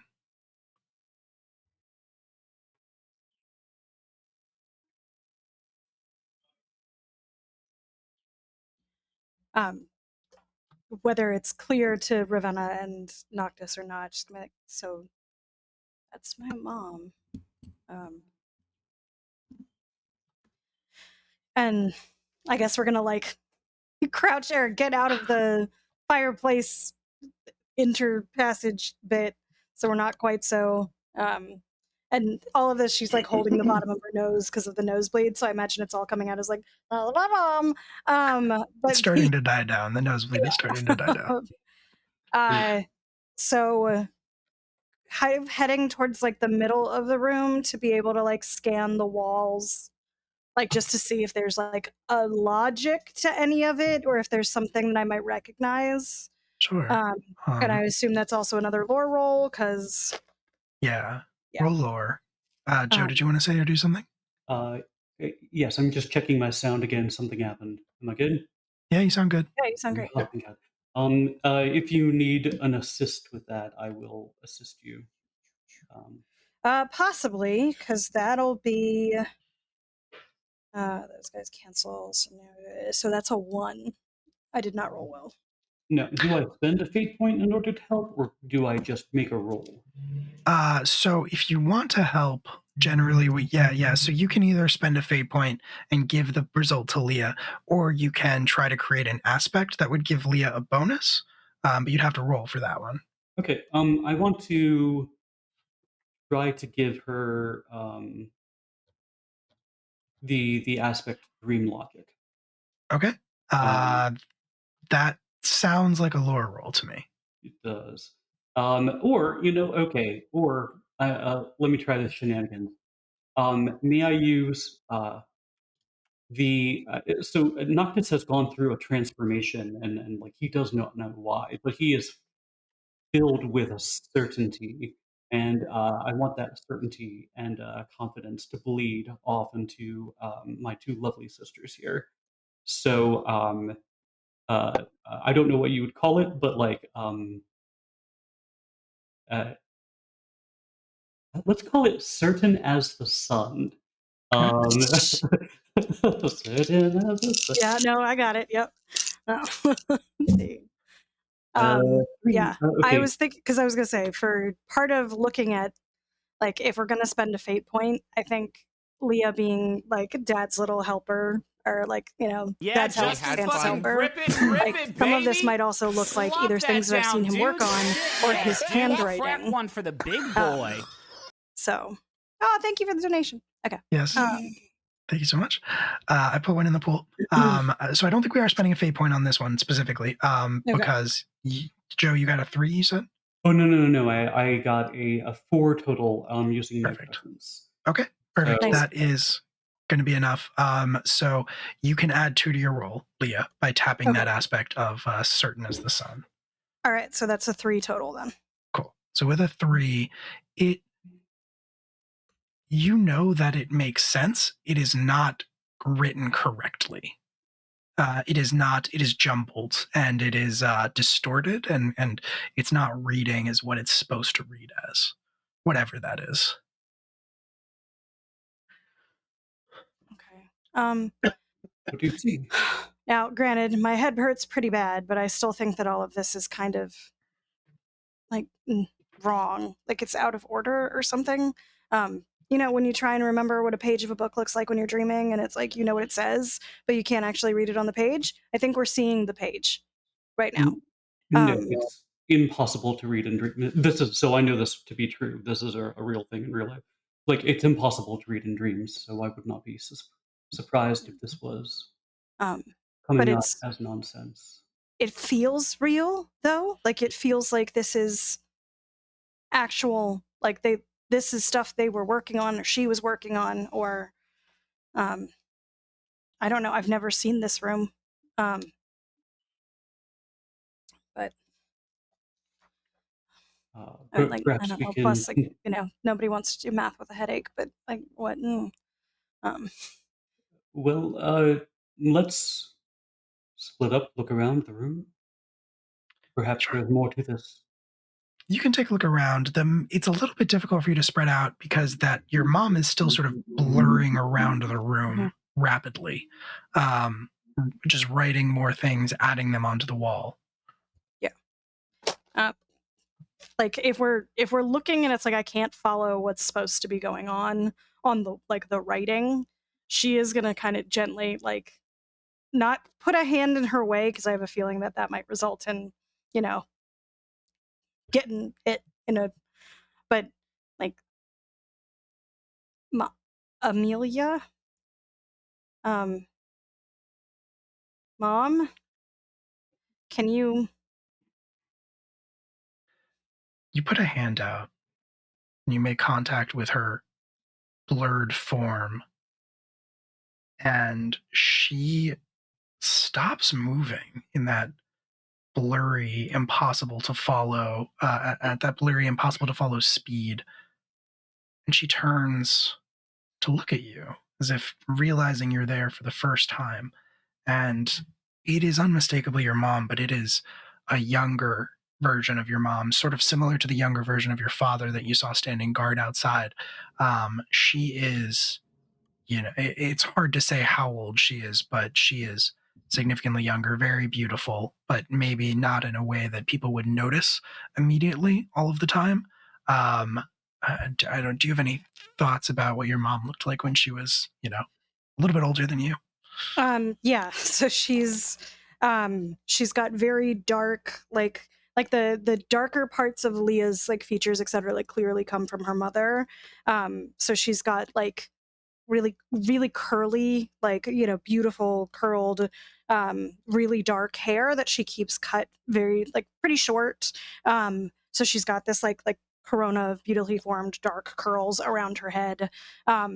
And really dark lashes and big eyes, the like warm brown that Leah has, and like a stronger nose profile, like has that, you know, like sort of Mediterranean, like very like straight, you know, nose straight down from the forehead kind of a thing, but like a like very heart shaped, like very like feminine chin, and she's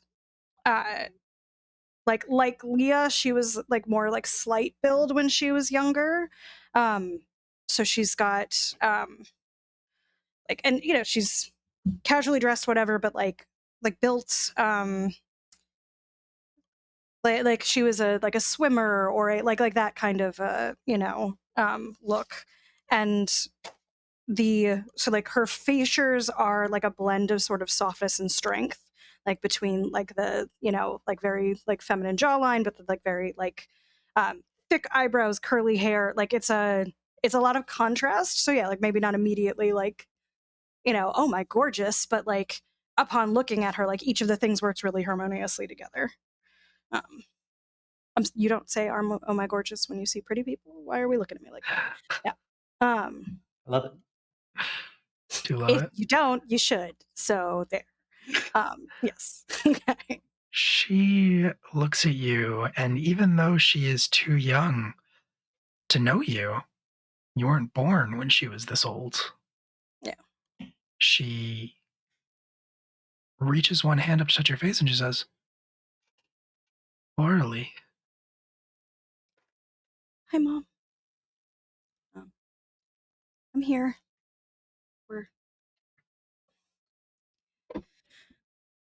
We're keeping you safe, but there's stuff going on. And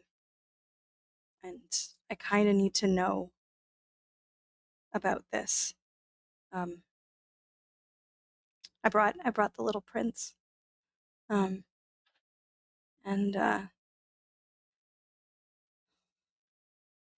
Ravenna, and we need spring is here, and we need to know about Vesper. And I can't read any of this in here. I mean, I can tell a little bit of, I think, what it's supposed to be, but I need you to, can you lead us through it?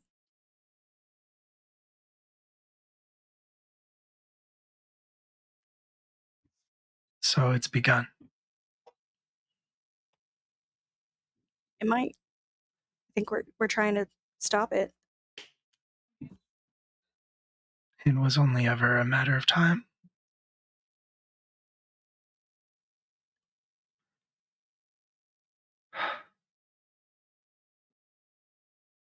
Your father's gone. Yeah, he is. I remember that much. Bits and pieces.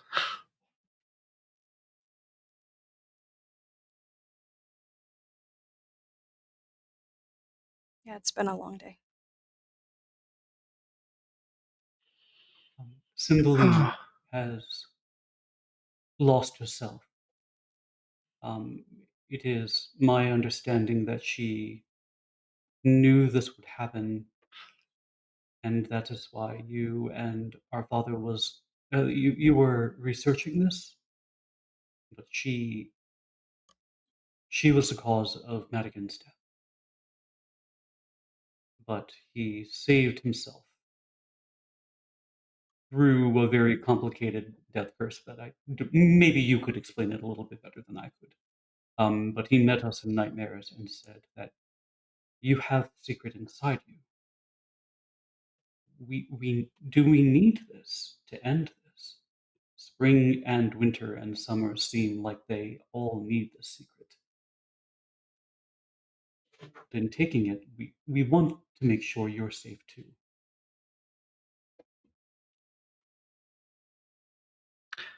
My safety is not important. Not if she already has set events in motion. Not if she killed your father, certainly. She would never do that. She is transformed then. Autumn is more than a court or a place. It's a force, inexorable and unchanging, uncaring. It has a purpose.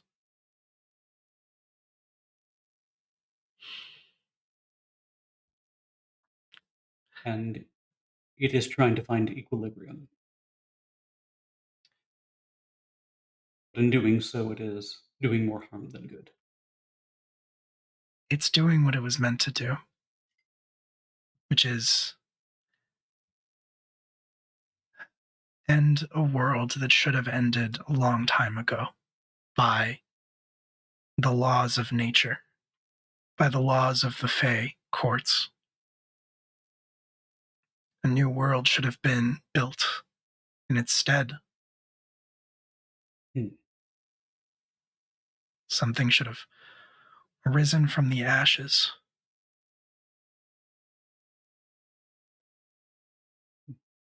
I find myself conflicted. Maybe the secret of Vespers can help release us all. The truth will set you free. That's right, Ravenna? I don't know. I At never. the very least, if it'll set you free, or at the very least, it'll piss you off. I'll take that. Vespers is a ceremony. We were researching it in an effort to help your mother. She nods to you, Noctis. Says she came to us after years away, decades away. She said that she could feel it coming. And when we asked her what, all she could say was Vespers. And we started looking into it. Your father asked me to help. I was his apprentice. Yeah, why did he never... Sorry, go ahead. You have a right to know. We have bigger things right now. But like he had some explaining to do and conveniently decided to shuffle that off. Just die. How dare. Listen before you judge him too harshly. He's done actually a lot of post-grave talking, Mom. Like a lot, actually. Like a lot. We started our research, and there was almost nothing to be found, but eventually in the darkest, most lost corners of the world, we found something. We set to work.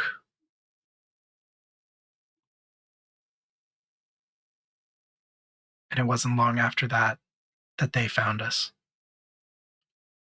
Whom? The Spring Court came after us. They sought the knowledge. Without the Autumn Court, they couldn't serve their purpose. They were just as trapped. And your mother was the only member of the Autumn Court left. They sought her. They sought the truth behind Vespers. So they too wish for the ceremony to happen. Does the ceremony end the world? It does. And then they will build something new in its wake. How literal is ending the world, though? Very literal. Leah. Everything is wiped away. Just like that. It was always meant to be this way. And well, then the... Sure, but... this is in increments, but perhaps. Is this building up of pressure, this grand end, would this be happening if Autumn and Spring were just still in power and they had never been destroyed or brought low by winter? It would have happened much sooner. Oh. Had they remained in their seats of power. Winter and summer, for whatever reason, were fond of this particular world, this particular iteration. And they interrupted the natural cycle to protect it, to keep it as is. Stasis.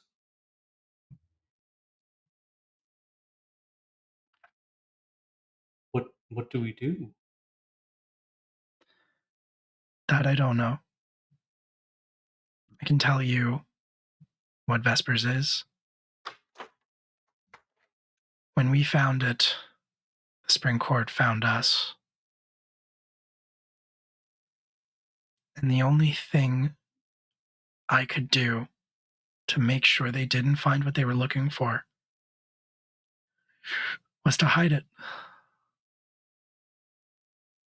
Hide it inside of my own mind. As much as your father begged me not to. As much as he blamed himself, it had to be me. He was never any good at mind magic. You don't say. He like rubs his head kind of unconsciously. I'm sorry, Harley, for what that did to me. For what you were left with to care for all these years.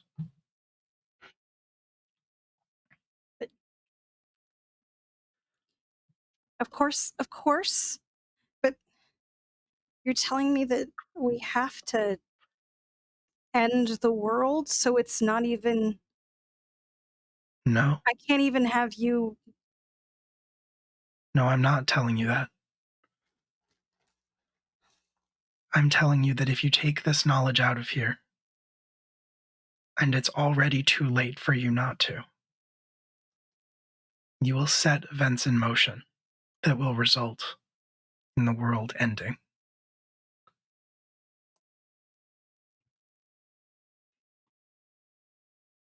Vespers speaks of a mother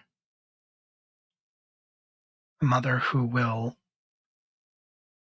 lay the world to bed. But it also speaks of a prince.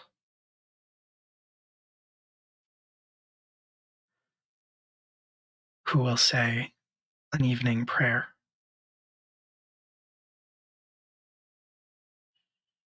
There are...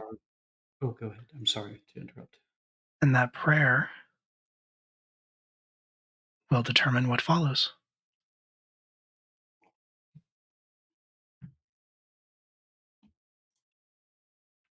So do we just get to... If the end... I mean, I guess the end of the world is inevitable eventually, but we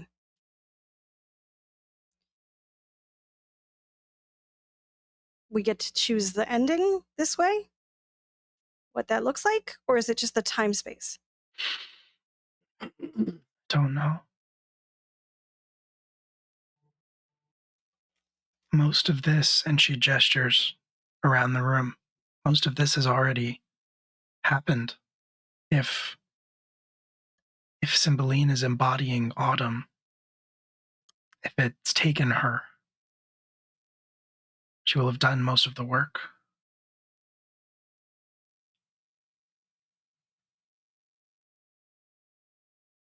And it's from that seat of power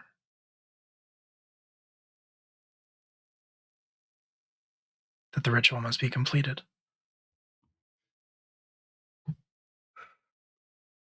But you're a mother?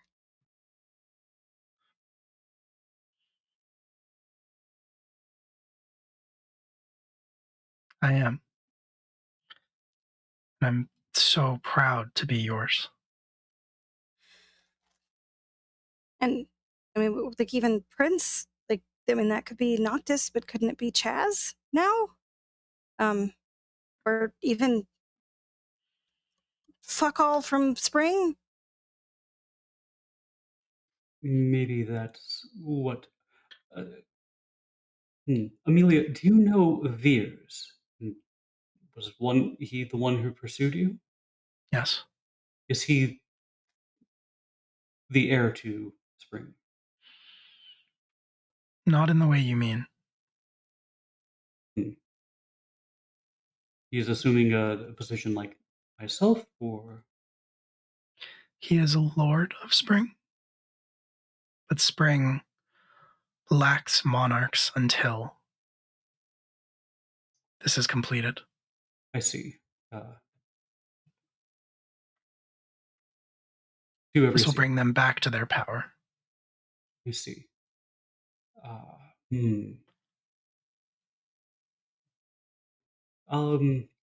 Our father removed a memory from Chaz and I. Cymbeline, we overheard them talking. Cymbeline said that you have to take him. He's the only one who can stop that. That was Chaz, obviously. He took Chaz in. Do you have any knowledge of this? Or what Chaz needs to do? I wish I did. Your father tried to tell me. I begged him not to. In case they ever did get to me, as many of the pieces could be scattered as possible.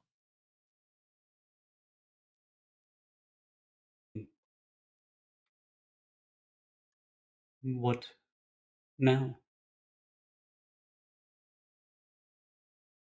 He kind of says to almost no one, but maybe Leah. How do we take the knowledge with us? And does that... Will you be gone? I don't know. If you should take the knowledge. You have to take the knowledge. You don't have any choice, but I don't know what that will do. Mom.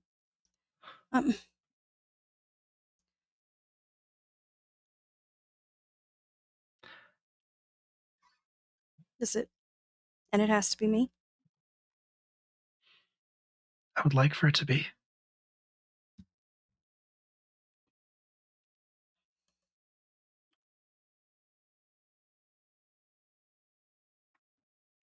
But you don't have to do it alone. Orally.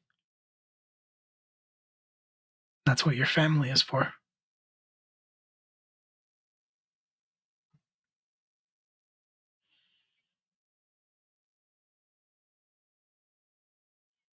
I'll still...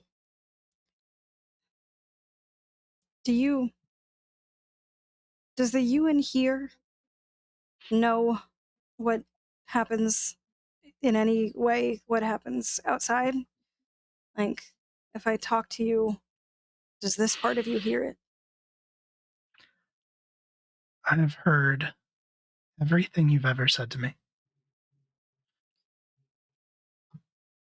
Okay, maybe forget that part about the hole in the closet, but She kind of takes your face between her hands and she says, "You have been a wonderful daughter."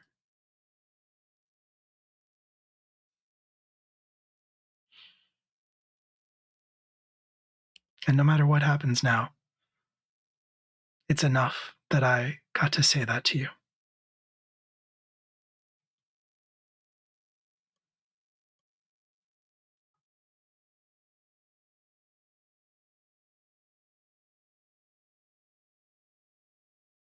it's not.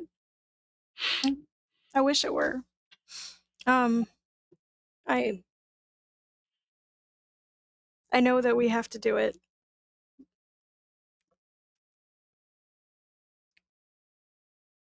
And I guess I have to. It's not nearly enough. And she's gonna, like, hug the form of her mom, like right under the arms kind of a thing, like full on, just like plastering full fronts to,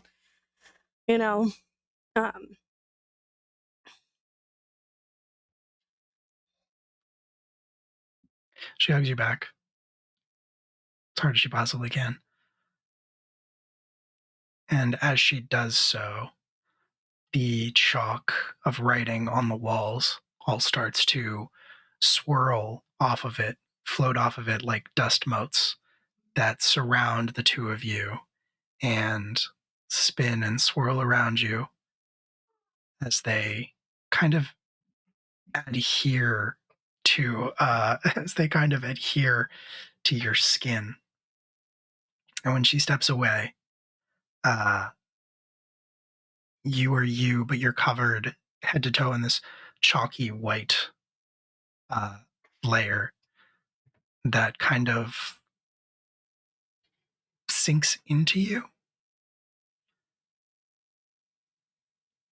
And suddenly, you know where you have to go. You know what has to be done. You know how to do it.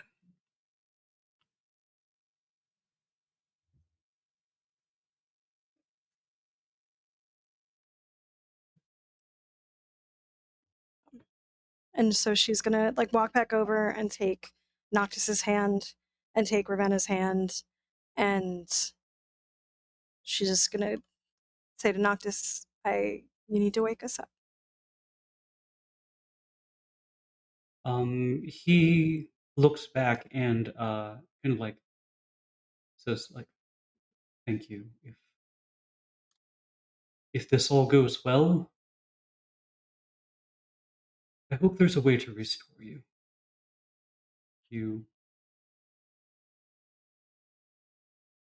Leah's missed you so much."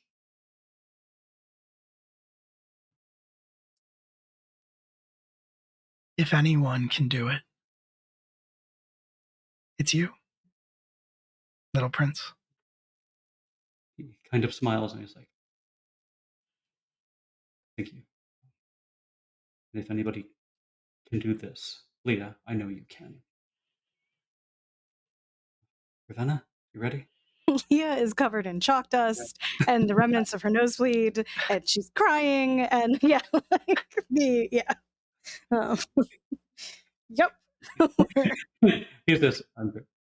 Yeah. He's Stood like, from the "Look," fireplace. Yeah. he says, "You look so strong." Noctis will, if you need to roll, I will roll, but Noctis, I guess this, yeah, I don't know if this is a new scene, but I'll world walk us out of there. No roll this time. You can return. No problem. Got the lamp. I remembered to bring it this time. There it is. There's the lamp. Yay! We match. You swirl back into being. Both Lexi, you and Chaz see that same sort of bright light start to intensify once again, and sort of in that swirl of light, you see Ravenna and Leah and Noctis standing there. The three of you see your other siblings as well, but you notice that Lexi looks a little different and has a sword.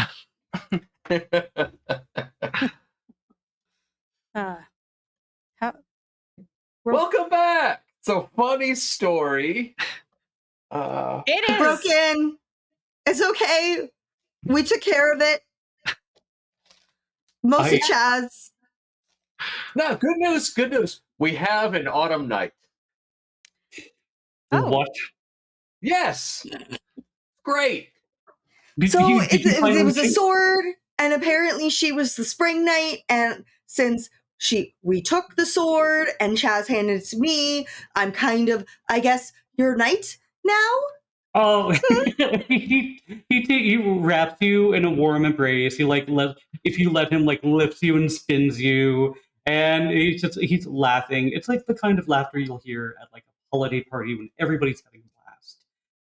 And he's like, "Oh, this is going so well. Oh, I'm so proud of you. Do you have the magic yet? Was it gifted to you?"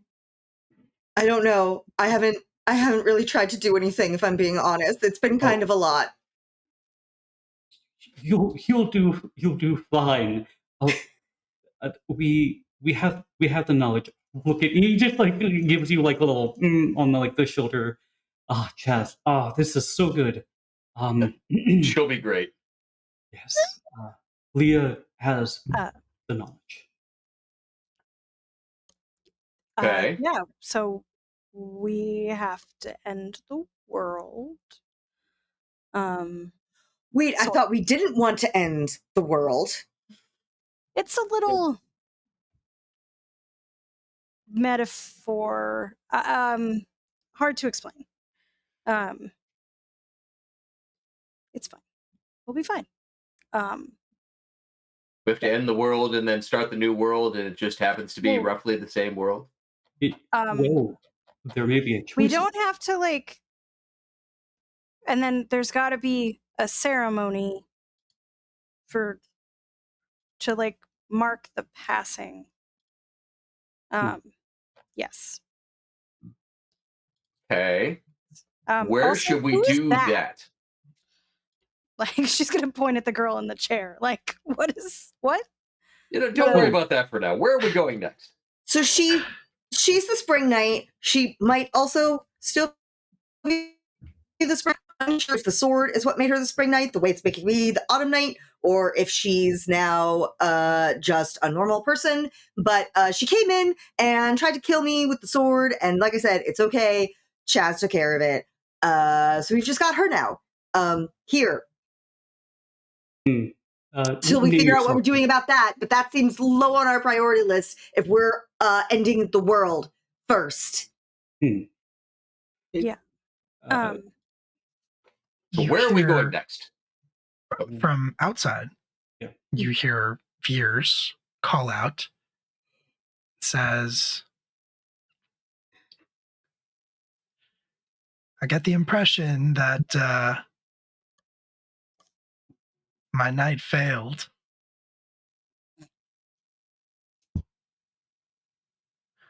I mean, you know, ill will knocked as dusk fell. Ha. I'll give you my word that no harm will come to you or yours.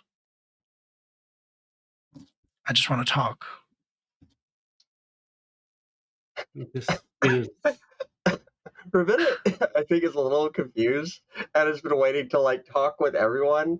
And I think at that just strolls over to the window and like pokes her head out. And it's just like, excuse me, we need to have a family discussion and we'll get back to you. But we're going to talk. You just stay out there, please. And yeah, sending people in here seems to not be working. So just hold on. And then it's just going to walk back.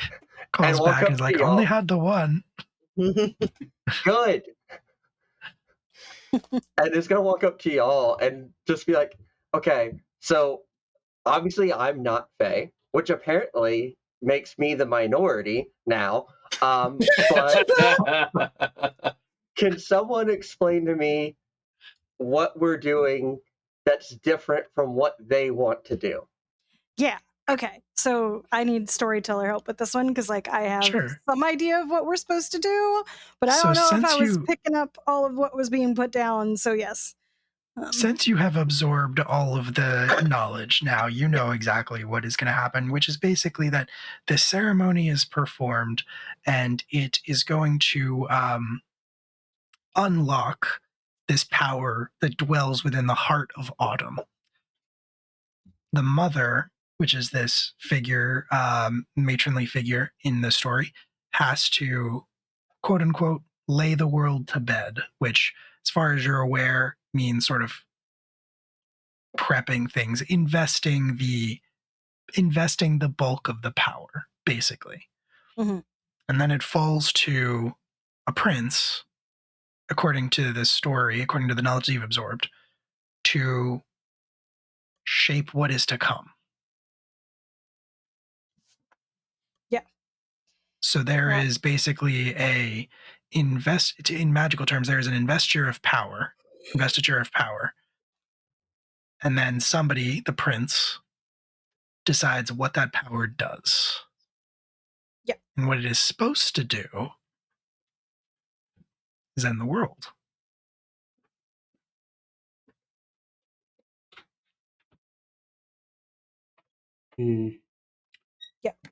Okay. So, like, we got a couple of things that have to happen, but because it's a ritual, the way like when you're building like a potion, or like the ingredients that go into it aren't like 3 tablespoons of oregano, right? Like we have to figure out what we want the pieces to be, and I have a couple of ideas. So the putting to bed doesn't have to mean like everything dies, because just like when we're talking about autumn, like Get off there. things go back to root, and Just cat. She is so round. she's so pretty. Poor Lila. I was Poor gonna say she's a Marshmallow. lilac point, yeah. She's yes, she's pretty. Oh, she's a very large kitty. She's thick. She's thick. She's thick. So like when things go dormant for winter, and like harvest is over, and like those things are all metaphorical, right? So like the things that our magic needs to do is do that, like figure out how to go to ground to do this setup, and then we get to decide how it moves on to the next phase, and that's where one of you has to do it. And now maybe Lexi too, possibly, but like that part's a little bit, because we need a prince to do it. But that, I think, is just the 2 of you. I feel like that's the easiest, most secure way to definitely go along with the like what has to happen. The sunset is inevitable and has to happen. The sunrise will inevitably follow. Yes, that's kind of what I mean. Like we need words like that.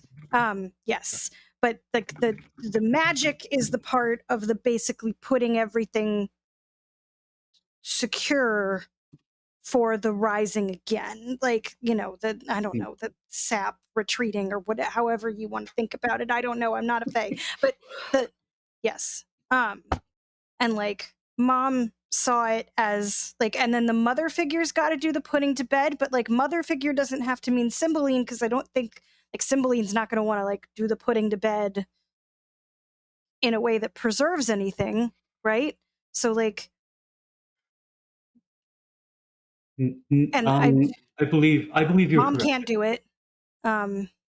You would actually know, Leah, that it is Cymbeline. That it is. It will be Cymbeline. Cymbeline is currently the sum total power of Autumn that is not invested in Noctis. The entirety of the Autumn mantle, all Autumn mantles, currently dwells within Cymbeline, and that is the role of the mother. Basically, is to invest the power.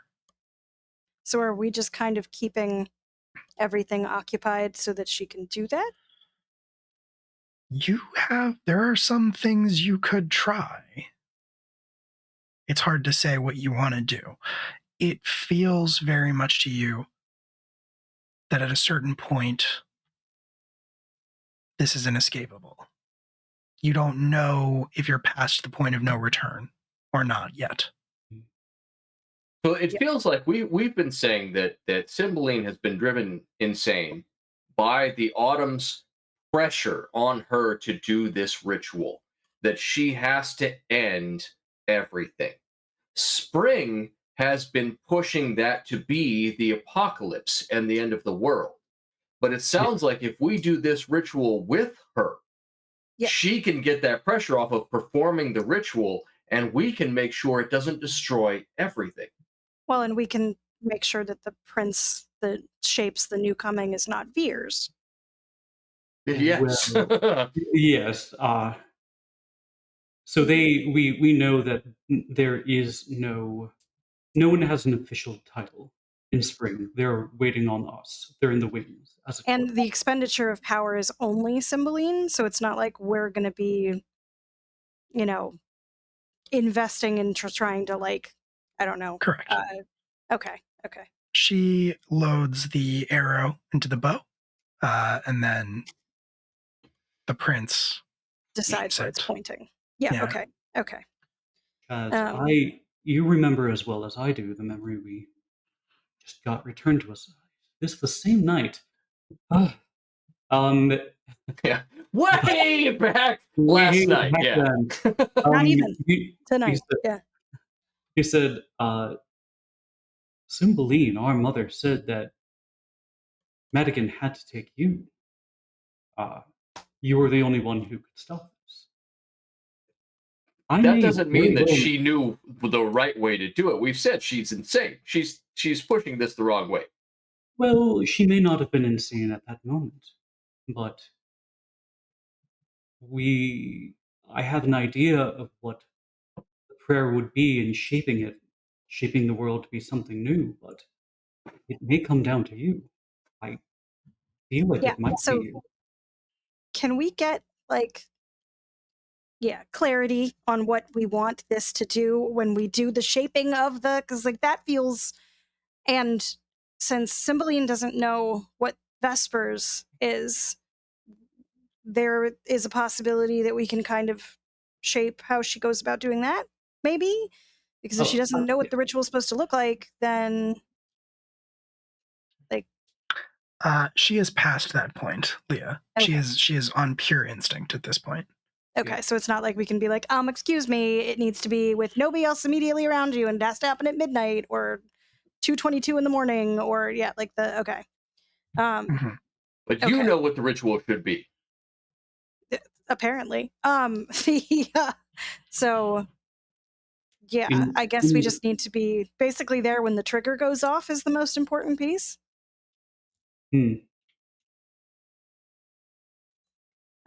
Yes, and I'm assuming we need to do this in the Autumn Court. And he listens to outside, and he says, "We have to find a way of distracting them. They will find us, but." Yeah, so I mean, I guess the prince doing it from the seat of the Autumn power is not a bad idea. That seems appropriate. Is that what you know? Is that part of the ceremony, Leah?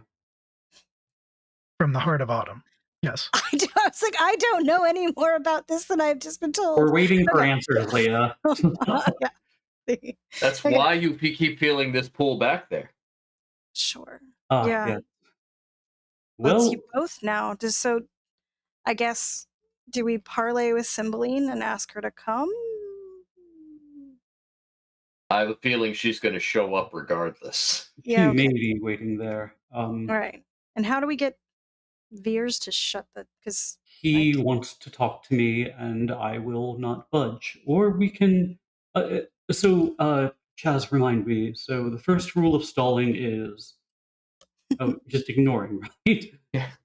I was going to say, we tell him we're going to be out in 5 minutes and we leave.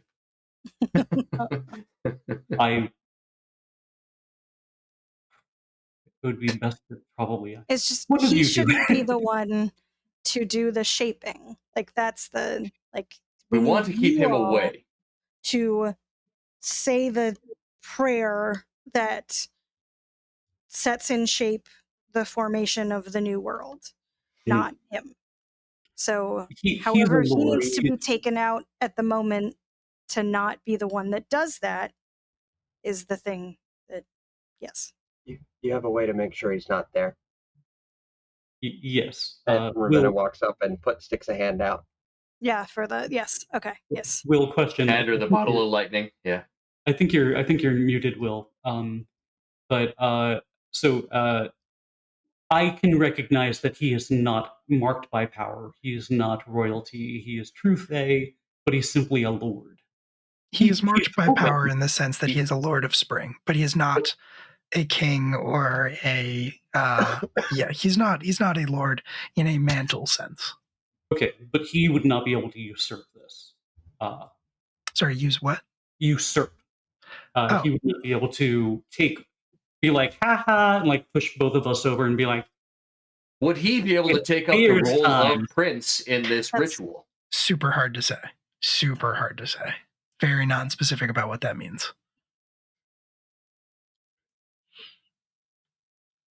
Well, the one thing that I can think of doing in order to get rid of him is a simple bait and switch. He probably knows where to go, but if we have a way of summoning him to our side, I could simply walk Chaz world walks Chaz to someplace very inhospitable and difficult to get out of, and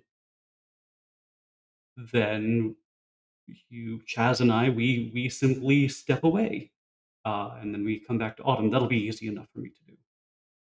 Or Ravenna believes that she can occupy him for as long as we need. Oh, yes. I don't need to be in the ritual for this. You all need to be there. If you can find a way to cue me in when I need to pull him away, I can use your bottle to pull him somewhere else. Oh, he reaches in his coat, fine long coat, rustling leaves from the depths of it. And he just gives you a leaf. So can I pull the same thing hey, here's a bottle of lightning, kid? Can I do that, or does that require an expenditure? Oh, you want to give her our equivalent of the bottle of lightning? I will say, sure. I'll say you can do it. Okay, great. And he's just what is your favorite thing about Autumn, Ravenna? Seriously, you don't have to please me. This is for you. Low-cut cardigans. And he pulls just that, so describe it. So he pulls it out of his coat. So what exactly does it look like? And It's like this big, fuzzy, woolly cardigan, but just the top, the neck thing, just cut super low. So it's big, fluffy, but just the right amount of exposure. Just plunging, yes, almost Elvira, but neckline, a nice warm autumny mix of color on it. nice. Just good for warmth by the fire. And he says, just put this on, and you'll find your way. Right. And he thinks that should Lexi, we? Oh, could you? Would it make sense to put him in the haunted house? That's where I was gonna go. Yeah. Where I have the best chance, probably, if it comes to a fight. That's smart. Lexi, do you think would it be wise to coat Ravenna in my form, or? I mean, you're dangerous enough as it is, Ravenna. So, I know you're completely capable, but I don't know if that would be an added level of deceit in order to. I'm not sure. Do Lexi and Ravenna want to go back to the haunted house together? Lexi is a vassal of Autumn at this point, and I believe that we made Veer's promise not to harm a member of our family. So Ravenna, in and of herself, should be safe. If she has the bottle. If it comes to a fight in that place, and what I'm going to need to tap into to be there, I don't really want any of you to be there. I see.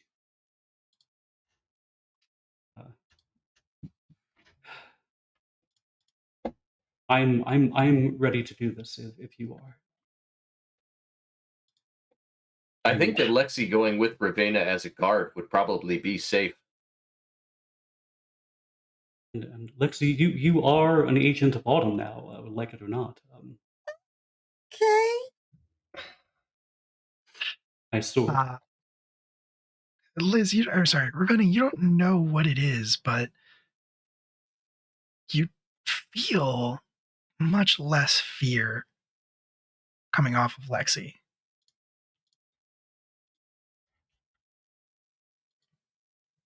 Yeah.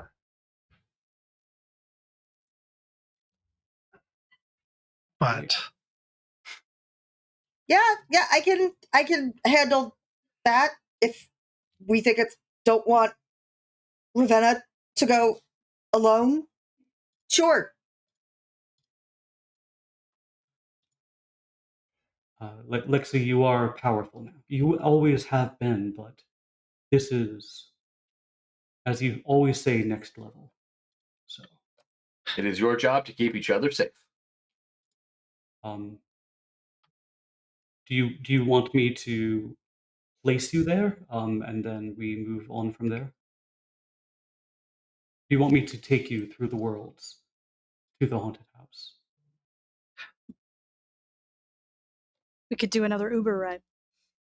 You could also do another Uber ride. I don't think they could stop you. I like my shoulder cat on camera here. Nice. We could try to fool Veers into thinking we're going there together anyway. I mean, I could could follow us probably back try up. and do a veil of everybody else when we leave and make it look like you guys are leaving with us. Mm-hmm. It's worth trying. Yes. If the illusion fails, we still have the bottle, but at least we might even be able to fool him with just the illusion. Okay. Sounds like you've got a plan. Mm-hmm. Almost. So We have there's one something more that thing. kind And of what's the wonderful line that I love from Sanderson?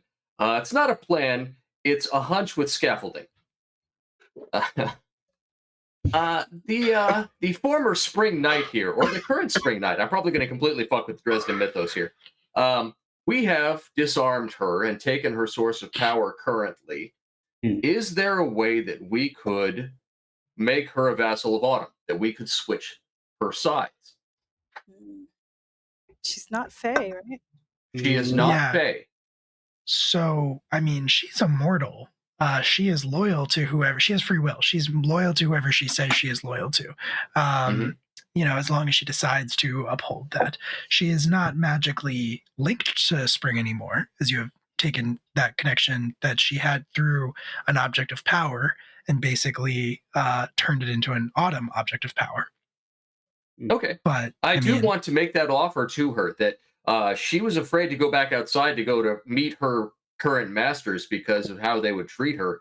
But with Autumn, she could be a more valuable member of our court and treated thus. She wouldn't be a knight anymore, but she could absolutely still be a vassal.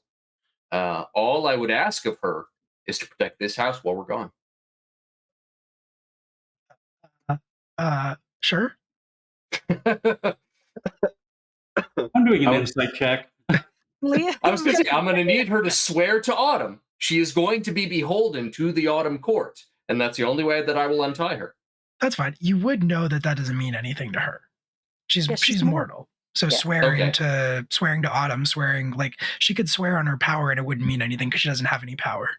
Oh, okay. Yeah. That's the thing about mortals, is like you can't make them promise things and hold them to them. So I feel like Leah's gonna like get up in her face and be like, "We are gonna leave you tied up because we can't trust you. I wasn't here when you attacked people, but we have the sword now. We will deal with this when you come back. But that is my mother, and if you mess with her, I will fry your brain from the inside out." And then she'll take one of the cookies and just shove it right in her face. Incredible. She doesn't talk. She just has a cookie in her mouth. Also, those are good cookies, so you do not waste that. She nods. Mm-hmm. Yeah. Yeah. Yeah, we saw that with like I don't remember, it was Lexi that had the site open or whatever, that like she's kind of like messed up on the inside or whatever. Like the I don't know if that was because of the Spring stuff or just in general. Could go either way. Yeah. Oh. It's like I'm certainly not gonna like soul gaze this bitch, but like I'm gonna like is there give her a good like grip the shoulder, like, you know, little shake, like, yeah, just you're fine, just chill. I feel a little uncomfortable leaving her here with your mother. I won't lie. Yes, I feel uncomfortable that we might be about to allow someone to end the world, but I think that unfortunately is kind of what we have to do right now, unless you're planning on bringing her with us. I have an idea. Oh, wait. If she goes Lexi. to the haunted house, we could just... If we take you to the haunted house, you're going to be stuck feeding something with your fear. So, like, this is the better option. I do have an idea. Lexi, let's test drive your powers. Right, and he just like takes her like gently, like by the shoulder, if she allows him, and Taking my and offer. and just kind of like whispers things that only you would understand, and maybe Chaz like hears it and like definitely has like it resonates with him, and he basically whispers like a lullaby to you that has never been sung or spoken of, and the lyrics have never been created before. It's brand new. It's never been uttered in the world, in the history of all stories. And he gives that to you, and he says, "You could put her to sleep with this for as long as you wished, and then she wouldn't be a problem." Oh, I sure, that doesn't seem too destructive. Yeah, let's try that. And she's going to try to. Can I love supporting. I love helping. So how could I help her with this? I Look, don't know that in this case you'd be able to help, but give her like an aspect or something. yeah, I mean, normally you would be able to. Yeah, sure, you can do that. What aspect are you trying to give? We'll look really quick.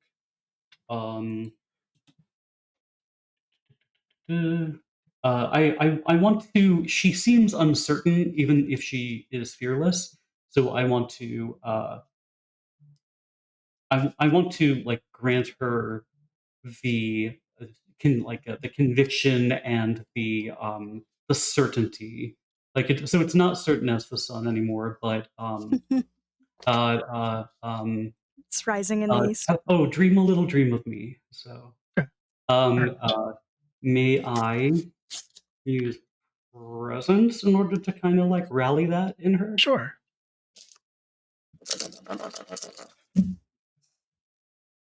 Not terrible. 5.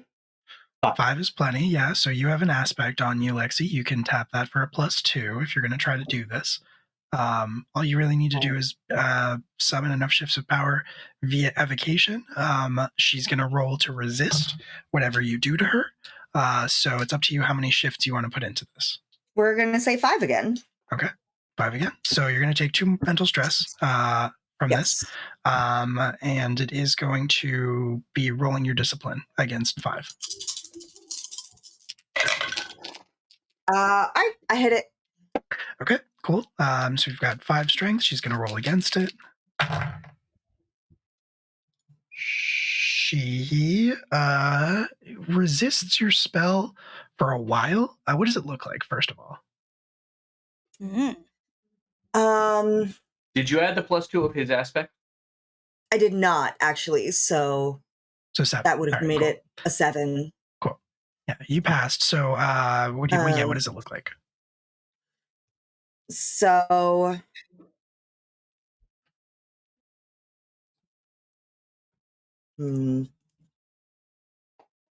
So she's singing a lullaby, essentially, is the spell that Noctis gave her. You can deliver it however you want. Like he kind of whisper sang it to you. So.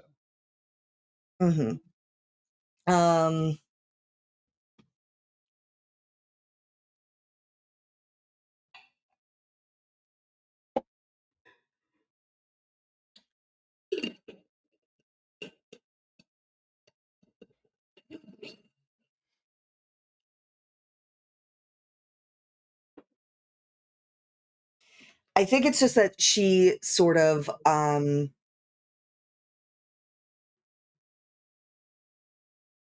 like takes a knee and like is holding the sword in front of her and sort of like presses her forehead to it for a moment, and then she just starts to sing this lullaby. And as she does, it's sort of like, as far as her view is, it's almost like the light is like slowly fading, as if it's like all the light is creeping and concentrating into the point of the sword where it is touching the ground. And so from her view, it's just as if like darkest night is falling, and she's just sort of, the less light there is, the harder it is for her to stay awake. Cool. Yeah, she like fights it for as long as she can. She kind of is like swearing and like spitting at all of you. She doesn't know what you're gonna do. She's asking you like, "What are you doing? What are you doing?" But yeah, as the darkness grows, her eyes start to droop, and her head nods forward until she is fully asleep.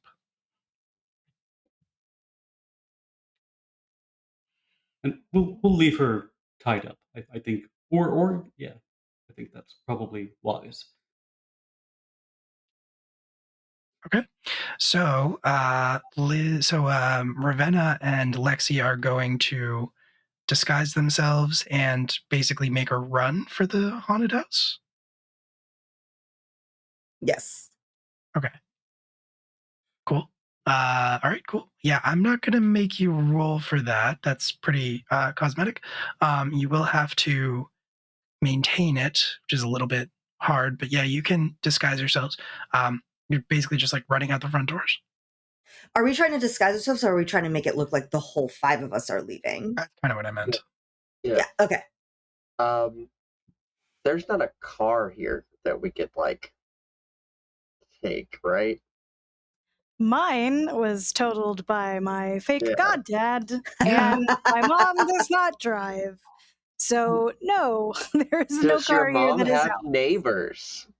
Yeah, I'm imagining like it's a row house. Like there's other people along the you could steal a car. That is a thing.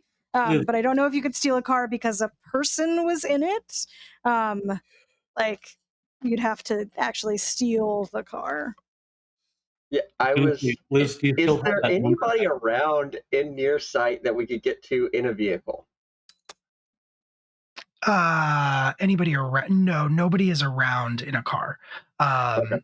The street has been totally empty. Okay. They have a much better chance of convincing someone to let me take their car than hot wiring a car.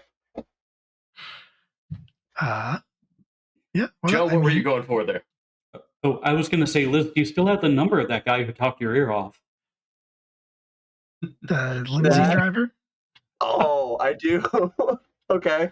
I'm going to make a phone call. 100%. Yeah, 100%. You can absolutely make a phone call, and Awesome. he picks up. You explain the situation, and he says, "I'll be there in a second." He's right around the corner, very conveniently. And maybe like 10, 15 minutes later, you see a like stretch Hummer limo kind of come barreling down the street. The assorted fae that are gathered out on the sidewalk or on the middle of the street scatter as the headlights kind of fall towards them. Scatter out of sheer instinct. The car comes to a screeching halt, and I'm going to say that you and Lexi, disguised as your entire family, can basically just like hustle out and jump into it when it'll take off with a squeal of screeching tires, start careening down the street and around the corner, and a few of the fae will start to chase after you. Those of you who remain behind, Noctis, Leah, and Shaz, would see and hear Veers kind of like calling out after them, basically saying, "You fools! It's a trick, but it at least right now appears to be to no avail." What are the three of you? Remember to ask for Chuck. Noctis, I think opens the rift is already there, so like I guess I can just kind of go back, but like he begins to kind of like form a rift, I think, But he looks to Leah and says, "We can always bring your mother with us. She might be safer with us than." Kind of like looks to the blue-haired lady who's sleeping soundly, I think. We could always bring her with us. I know there's a danger to that, but I don't want her near Cymbeline. I don't know exactly how this is going to play out, but it doesn't feel safer with us. Yeah, you'd also know your mom is far safer behind the threshold of her house than she would be in the Never Never with you. Yeah. Maybe we just at least barricade the door and put this woman outside. So like he just doesn't want her to wake up and like hurt Amelia. I think Leah's like, I will help you move her to like, and they have like a room that they basically like don't use for anything but storage because like they don't, and like we can absolutely set her up in here. And it was like, and the door will lock from the outside because it's an old house. Like, yeah. We could also walk her to. I mean, the portal that we came through goes directly to Madigan Manor. We could wake up Malthea, and she would protect her. Amalthea can come here. She does actually often. Madigan Manor doesn't have much of a threshold at the moment, so she's definitely safest where she is. Okay. Yeah. Like I can I'll contact Amalthea and she'll like I feel like we have like basically a almost like a bell for like because she does come over and help me take care of. So she's like, I'll have her come. That seems fine just in case mom wakes up in the middle. But I don't want her anywhere near Cymbeline. I feel like that would be a little too tempting for especially someone whose brain is not altogether there in the right way, like for her to lash out. So Amalthea will be able to protect her, yes. Yeah, she'll. All right. She knows what to do. She'll be upset that I gave a cookie to the other one, but yeah, that was very kind of you, though. She looked like she needed a hug and a cookie. She did. Noctis kind of slices casually through like a shadowy corner of the room, I think, and takes everybody's hands in order to go back to the seat of autumn. Before we move, Veers was not fooled by the illusion? Veers did not appear to be fooled by the illusion. Okay. But she's got the bottle of lightning. Yeah. Okay. And he, unless there's anything else, he like pulls both of them gently through. Okay. I feel like Leah's gonna grab like a rainbow scarf from the closet before like, we're still in like what's it called? Funeral attire, but it's like I'm both going to autumn and like okay. Yeah. All right. So Lexi's internet is down, and so hopefully she will be back up soon. Yes. The three of you step through Noctis's rift, and you find yourselves in the seat of power, in the heart of autumn, where that same layer of autumn leaves covers the ground, crunches softly under your feet.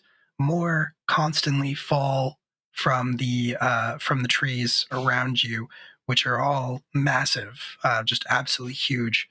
The sky is this sort of golden, kind of permanently golden hour here, and this is definitely Leah's first time ever seeing it. So you are kind of just struck by how beautiful and peaceful and empty it is.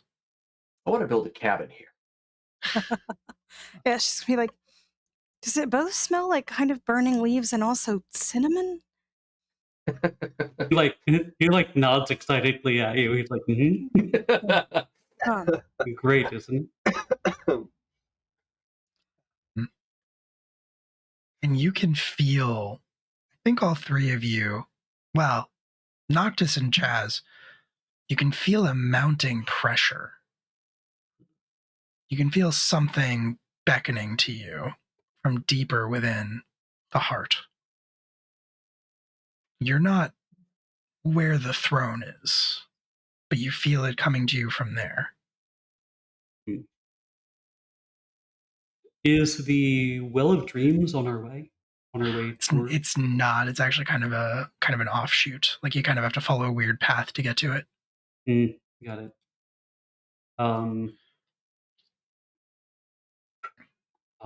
Is there anything you need to do to prepare?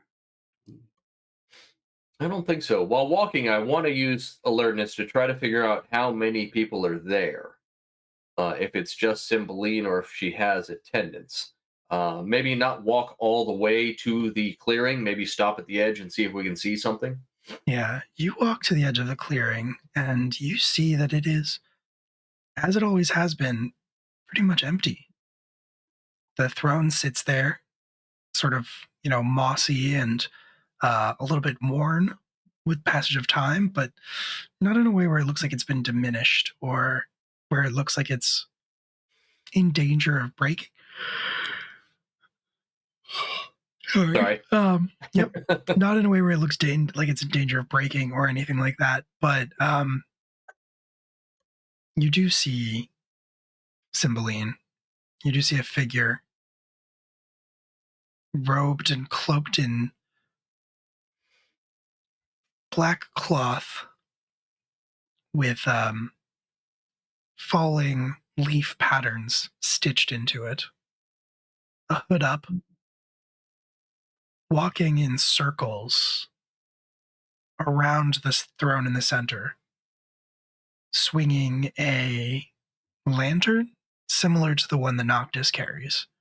But clearly it's more of a censer in this case because there is this dark sort of smoke billowing out of it around as she walks in. She walks this circle, and if you stand there for a while, she kind of just continues to walk it. And you don't know how long she has been walking it, but you see under her feet, she has worn a path through the leaves.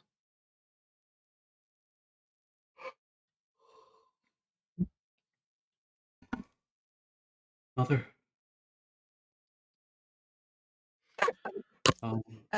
Leah's gonna kind of look at them like, she's your mom? Do you want to say something or should I say something?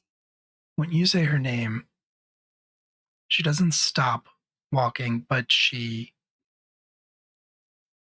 tilts the head. She tilts her head that has that is obscured by the hood in your direction. Cymbeline, we are here. The sun must set.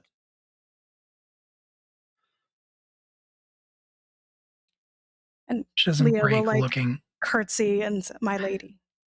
She doesn't break looking at you from under the hood, but she finishes walking in a circle and she stops in front of the throne. She stands there and she faces you. She says,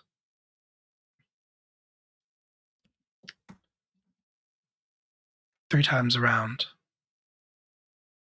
and it be done." She reaches up and she unclasps the cloak, and she is left. It gets grabbed by a strong breeze and blown away into the forests, and she is left in sort of this simple, very simple, off-white, almost yellow shift. And you see her standing there. She is, as you remember her now, unchanged by even a day. She possesses that same pale, unearthly beauty that Lord Veers did, that all Fae have, but there is a softness to her, a gentleness that is not often seen among the Fae. And she has this long, cascading, beautiful red hair. But as you see her, you see that her eyes are similar to Noctis's. There's that same sort of golden autumn light in the center with the black pools around it, except in her case, the black has started to sort of spider web out into her skin. There are sort of these black veins segmenting and breaking into different parts all around her face, mostly around her eyes, but it is spreading. And she faces you, holding that same lantern, dangling from a chain in her hands.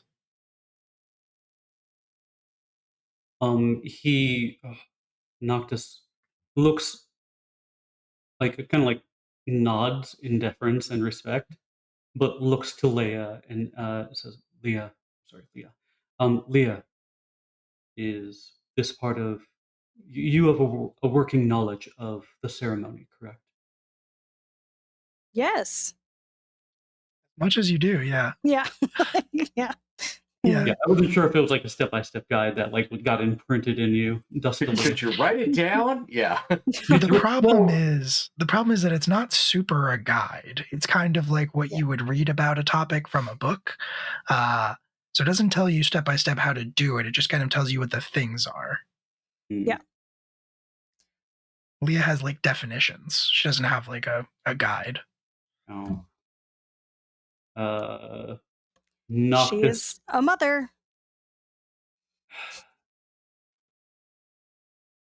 Brother, will you walk with me? Always. Like takes your hand, like like a sturdy man clasp, so like brothers would. Yes. And walks, I guess, in the same pattern that she did. 3 times. Yeah. When you walk up to her, she will set the lantern down on the ground, standing up, and release the chain, which kind of falls in a perfect coil around it of its own volition. And she extends a hand out to each of you, sort of outwardly towards your cheeks. And she speaks, but as she does so, it's her voice, but it's also many other voices. It reverberates all through the air around you in a way where it almost makes the ground shake under your feet. She says, "My boys, at last you have come home."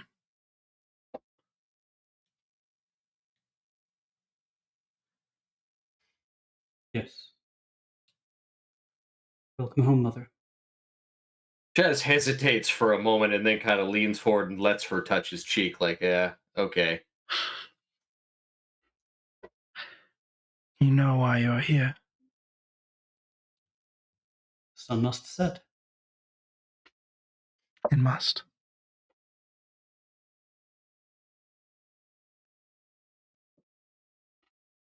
Mother, is that you in there? It is. And it isn't. It is so much.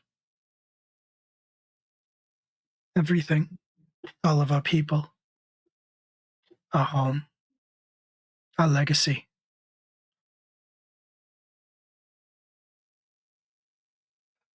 This has gone on long enough. We have waited long enough. It is everything. Except what you have.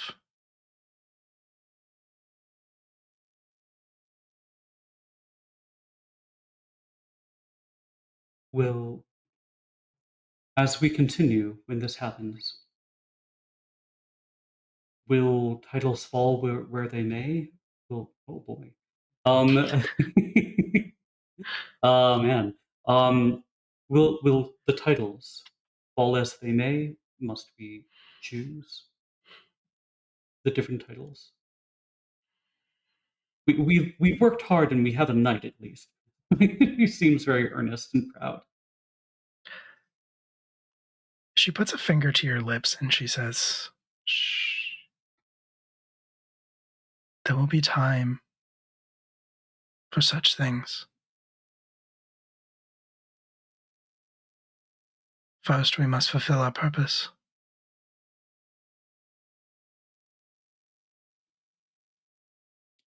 What must be done?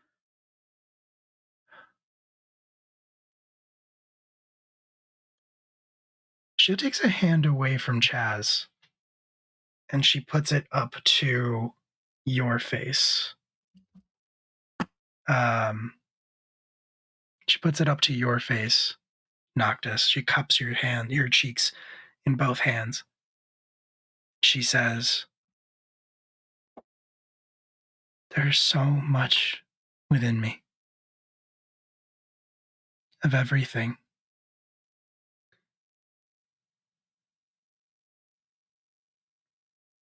But not all of it. I need all of it. Give it back." Mother, it's all I have. She starts to she doesn't move her hands, but the gold and the black from your eyes starts to leak out. Noctis starts screaming it starts like ow, ow, and then it just leaps in pitch as he like buckles. I imagine does the mantle vanish? It is a all of the process. leaves, maybe. Yes, yeah. Yes, your jacket, all of the things that you carry on you, yeah, they just sort of fall to dead leaves. Not even like beautiful autumn leaves, just brown and crumbly leaves. So like he just like I imagine like this probably impossibly tall, gorgeous woman. Yeah, all right.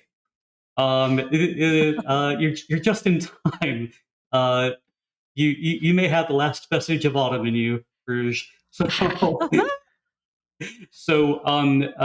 Noctis is. I imagine she's much taller than any of us, Yes. or at least by some. So I imagine she's just holding Noctis by the cheeks like a mother would, but like above the ground as like his coat and his like the lantern hits the ground.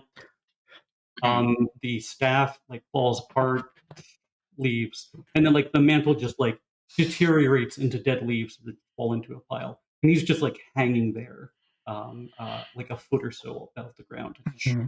Yeah. And Leah's gonna scream because she's gonna try something in a second, but she's gonna say to Chaz, "You could pick it up."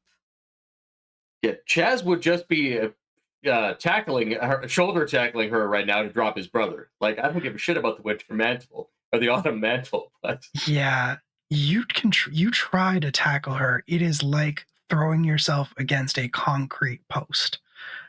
She does not budge. She does not move an inch. She doesn't even really notice you there.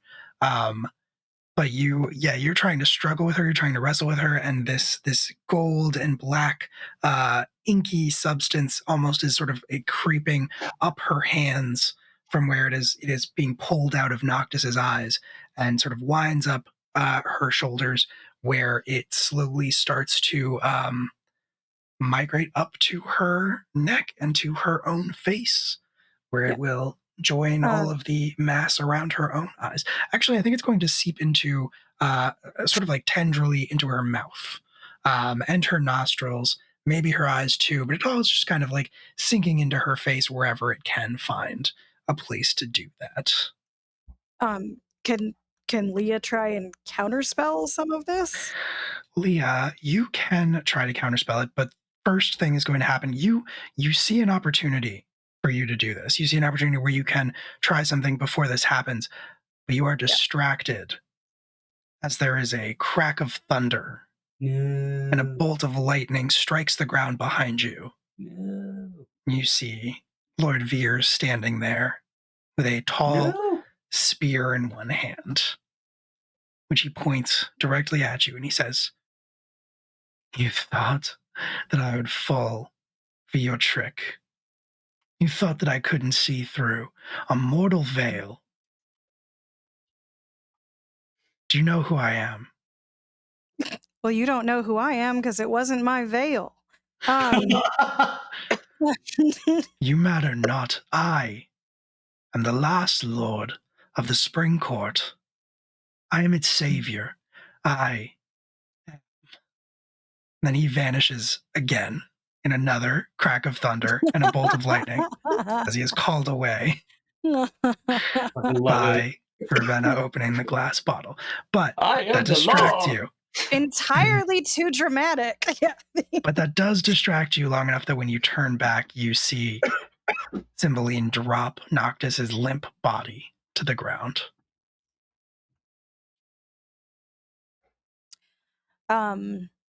Okay. I guess, so, like, I'm still gonna... Shit. Because, like, if Chaz took up the mantle, at least that would mean we still had a prince to say the, like, so... Noctis had a lot of titles. Yeah. I don't believe any of them were prince. Yep. Got a king in there. Well, yeah. I mean, Little Prince, but that was unofficial. Yes. Yeah. We are by birthright. But so also, how am I feeling? I mean, not great. Great. Fantastic. Not great. Feeling very, very drained of power. Mm-hmm. You have not felt this weak in a long time. Mm-hmm. I imagine, like, he tries to, like, haul himself up, but, like, all he manages is, like, a shoulder jerk, and then to, like, just kind of, like, lays there, and I imagine his eyes are just fully black. Yeah. Like, there is no iris. Like, he's still inhuman, but... Yeah, no, absolutely. And that same sort of resonant tone, Cymbeline will say, "You should have come when I called."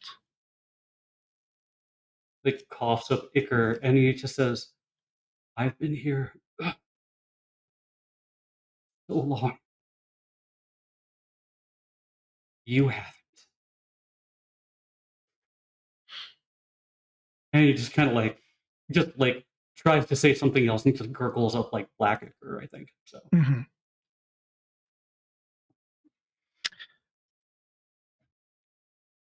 She looks down at you, Chaz. She says, "Are you ready?" Sure, let's do this. So she's the Autumn Queen now, yeah? She's the mother. Yeah. Okay. Yeah. Because, like, I mean, I know she was a Lady of Autumn, but if she's all of Autumn now, does that mean that she, like Queen Mab or like Queen Titania? There is not really an analog. Okay. She is the sum total of a court of the Fae. She's just brimming with it. Yeah. Will you just declare yourself a prince then? Like, how are we supposed to... He was always the prince. It's his birthright. As the eldest. Okay. And you are the eldest, right? Like, that one hasn't switched around. Or is it Chaz? Because Chaz is the one that could take it. She's talking to Chaz. Yeah, okay. Yeah. Leah's gonna kind of try and get over there and try and get Chaz to sit on that throne then. I mean, you don't even really have to do anything. She is going to step back. She has all of this, like, she has the full weight of Autumn, it appears, behind her, and she is in the heart of Autumn. She is in the power center, and she walks very purposefully in that same circle to behind that stone seat, that throne, and she places her hands on the top of it, which for her, she's very tall. That is not very hard. She places her hand on the top of it, and it starts to melt away and the ground underneath it, covered in leaves, starts to melt away as well. And as the leaves sort of scatter on this unearthly wind, you can see an elaborate circle set into the stone in gold, inlaid into it, with this seat at the center of it. And it is covered in these symbols and this formulae, which look familiar. Familiar. Yeah. Okay. It melts down, and then the circle, the gold inlaid into the circle in the ground, starts to shine. And that also gives way. It spreads open to a pool of liquid gold underneath it. It shines and glows with this unearthly light. And she, Cymbeline, is going to walk back around, and she's going to take a step. She's going to walk up behind you, Chaz, and she's going to put her hands on your shoulders and start to, like, remove your jacket. And she's going to say, as softly as she can with a voice that literally echoes through every corner of this place, "You're both right. Pure creation, as it was given to us to tend and to shepherd."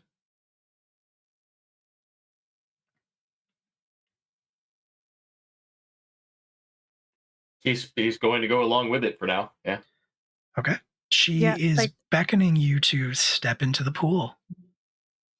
Okay. He takes off the coat and steps forward into the pool. Noctis tries to like crawl toward him. I don't know where. Did I melt away? I don't know where am I. No, you did not melt away. You're kind of like on the outs, like the edge of it. You're a little bit away, but you can try to crawl towards it. Leah's gonna try and like come over and help Noctis then, like, because if Cymbeline's like right next to Chaz, she's not gonna, because that woman can kill me. Also, if so far, does this feel like we're doing the ritual that needs to happen? You know, I mean, there's the mother, there's the prince. Yep. Yeah. Seems by the book. So I'll like support Noctis, and I'll be like, she's got to do the ending first. Like, I don't know if this is the ending or if this is, but like, I hope Chaz has thought about what he wants to say for the creation of things. Noctis like nods and he realizes that like he doesn't have anything but like maybe guidance at this point. And he just kind of like hoarsely, like it's all he can muster to just like whisper to you. He's like, he says, he'll choose what he wishes to choose. I know he'll make a good choice. I wish I'd said it earlier, but if you set the world to bed, it can simply dream. We are all changed by it. It doesn't have to end there. And he just like coughs a little bit, like, you know, like, and gold is like the last bit of gold is like streaming. Oh look, that is streaming like out of his face. And he says, you can tell him that it doesn't have to end. It can simply be dreams. Leah's gonna like hit him in the shoulder and be like, "You're not dying. Calm down. like, you're just mortal. Like, we still have to figure this out. Take a deep breath. Get back with it. Yeah, like." Welcome to the rest of us. Yeah. Yeah, he laughs. I'm worried for So he says, I need you to tell him this. Like, he's still trying to get his strength up. Chaz, you step into the pool, 1 foot first, then the next, and it feels like there are steps under your feet. It feels like you are not walking down into, you don't feel as sharp of a drop as you might have expected. And as you sink into it, up to your knees and then up to your waist, as you walk into it, you feel this power isn't even the right word for it. You feel this sensation suffuse you, and the only thing you can think to describe it is creation. It's raw and it's untouched, and it can truly do anything. And I'm gonna ask you a question, Okay. and then I'm gonna offer you a fate point. Okay. Question is, what does Chaz want more than anything in this moment? Okay. And I will compel Bros Before All Hollows to say that in this moment, what Chaz wants more than anything is to talk to his family. Okay. You Do want I to accept have that ability? Yeah, I'll take that. Yeah. You kind of can do whatever you want at the moment, but as you step into this pool up to your waist, everything melts away around you, and it sort of fades to this pure white. We cut away to the haunted house and the wrecked remains of one of the rooms, where there's just lying in sort of slumped in one of the booths, this very beaten and battered Fey Lord, and there's just sort of Ravenna standing there with Lexi. Ravenna has the cold iron brass knuckles wrapped around her fist, and Lexi has the sword, and they both look pretty beat up and definitely the worse for wear. Ravenna is like almost, that marble statue level of like drained from using so much power, using so much strength to draw on. But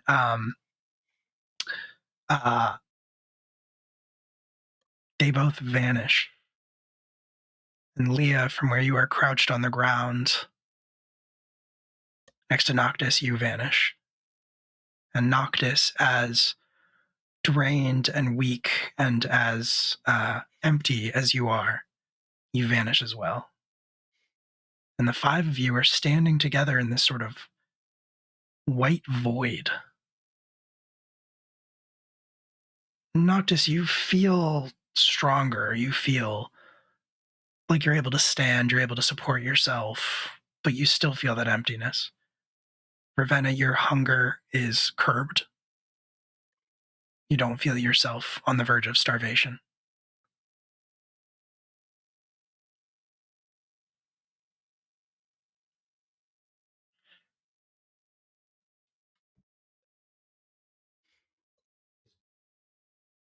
Is this real? Man, I hope so. I think we recreate the world now.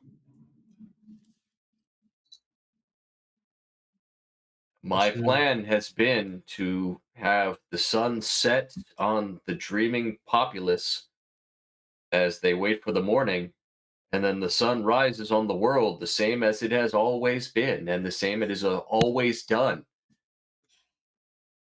with the mortals doing their best to make it a better place. I don't think we have the right to change anything.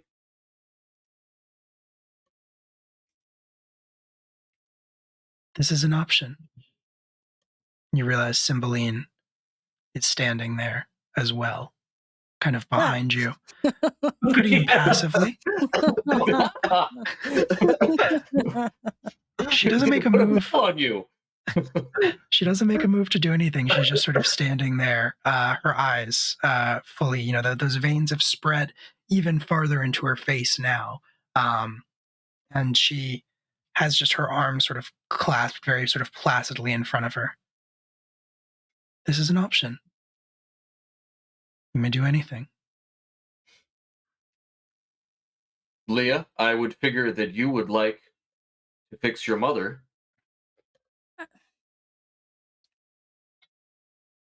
Fix is a weird word, but I'd like her to have the option to reverse what she did to her own mind to hide her secrets. Yeah. As you say that, you see a shadow appear off in the distance, within this void. Lexi?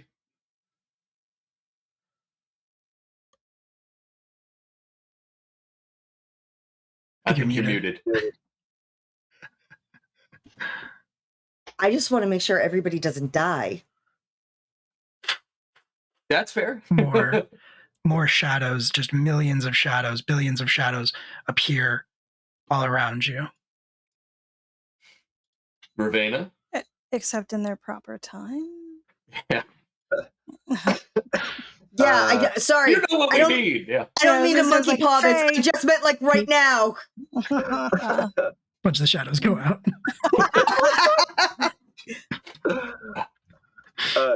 Ravenna, do you want to be free of the vampire curse, or are you happy the way you are?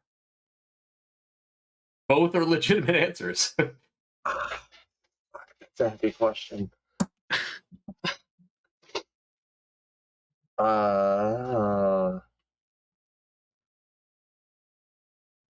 I think she kind of looks at herself, looks around at her siblings,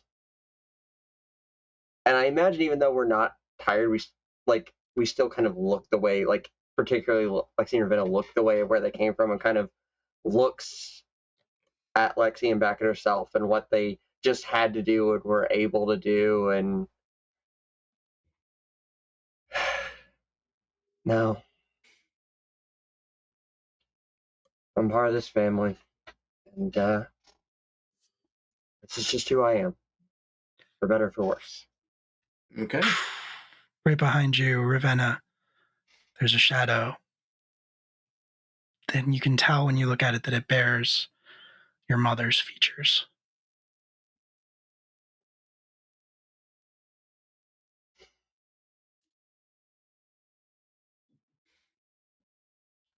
Chaz says, I want the sun to rise on the reign of King Noctis of the Autumn Court. Noctis says, what?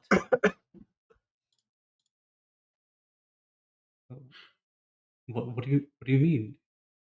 Well, older brother, this is your seat. Oh, too late. He smiles and like he gets I think his like voice breaks a little bit. And he says, I always thought you might be my older brother. I had an inkling. I think that's just lies. You can never trust a fae. Almost. Well, I was going to wish that nobody dies, but I think Lexi already took that one. And then I thought, well, I don't want to be empty of purpose, and you've given me that. I would argue releasing Father from his torment or restoring him to life would be a good thing, but I think we've learned so much already. I mean, I'm okay with the first one. Let's not go crazy.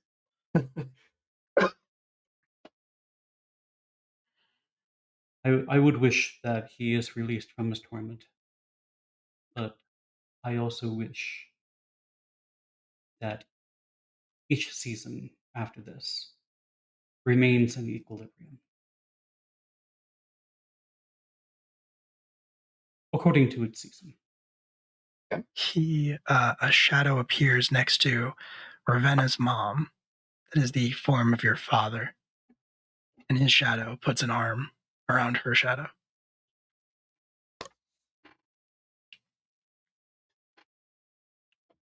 And Cymbeline laughs. It sounds strange, but you feel some of her breaking through that sort of alien presence from before. And the laughter feels genuine and true, and she says, "This is it. This is the essence of magic. Not to destroy. Destroying is simple. Creating. Giving birth to something new.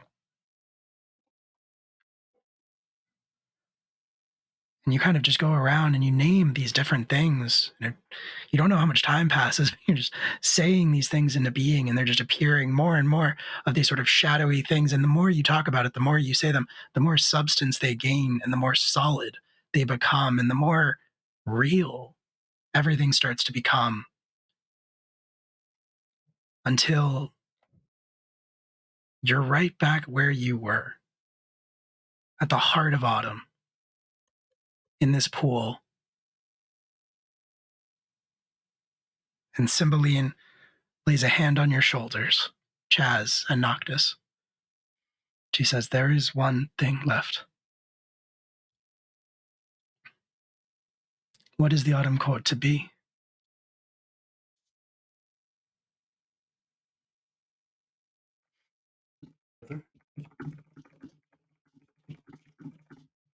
I think the autumn court will maintain that the other three stay in their lane. I could not agree more. I think autumn should continue to be what it has been. The symbol of change. And that will be our birthright.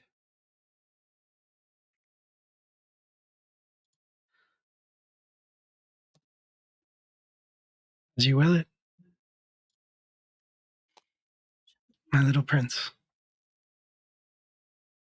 And with a final burst of this golden, pure, raw energy of creation that sort of spreads out, it starts to sort of spiral, almost like fireworks, up and out of this pool and all around the trees, suffusing it with this new purpose, changing it fundamentally from what it was, this place of endings, of finality, into something just as vibrant and just as beautiful as the trees, as the foliage, as the variation in the leaves as they fall all around you, as this golden sunlight as it streams through the tree branches. And you find yourself standing on solid ground. The gold inlaid circle has vanished. But the seat at the heart of autumn remains.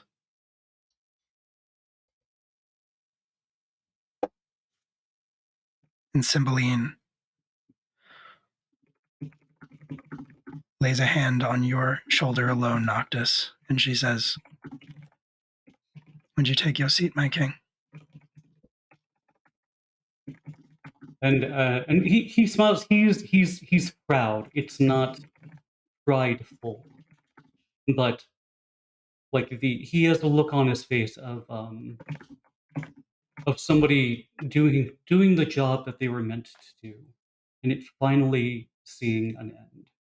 And he walks up. I imagine like the 3 steps, and like sits. And this like the 3rd time I think he's ever sat there. So, and he nods and just looks relieved and rested. And she holds out her hand to you. She says, "It is yours." And you know that she is offering you the power of autumn. Oh God. But she's not telling you how much you have to take. Ooh. That is so tempting. Also, remember that Chad's made a deal with you when you asked him to come back and join you. It's true. Yes. He says, and the deal was we need to find a 3rd, right? Yeah. And now you do. He says, I cannot take it all now, but it can be stored. There must be a third. So, like, only enough to get us there. So basically, like one title. I'm assuming. I'm not quite sure how this works. Sure. So this is basically the question, will Noctis still be playable? I understand that. You could take as much power as you had, or you could take infinitely more. Yes. Phenomenal cosmic power. Yeah, that's very tempting. However, I made a promise. So, so he says, only there's still change that must be enacted. However, I do sometimes find the items I carry a little tiresome. But he says, so yeah, so he is going to remain as mortal as he can be. Okay. So you feel the power flow back into you. And for a second, it is so tempting because it would be so easy to just let more of it go, but you cut it off. Yeah. You cut it off. And all of you see that same sort of everything sink back into Noctis and his eyes. He closes his eyes, and when they open, they blaze with that same golden light in the center of the black irises. And Noctis Duskfell has returned. And Cymbeline turns away, kind of faces all of you. She holds her hands out, she spreads them, and she says, "The rest of this is not mine. It belongs to no one. Until such time as it is claimed. For now,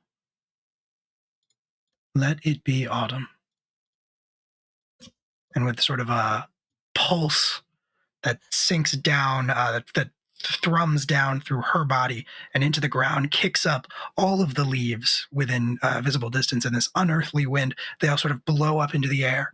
And as they settle back down, as they rain around you, we're going to skip forward just a tiny bit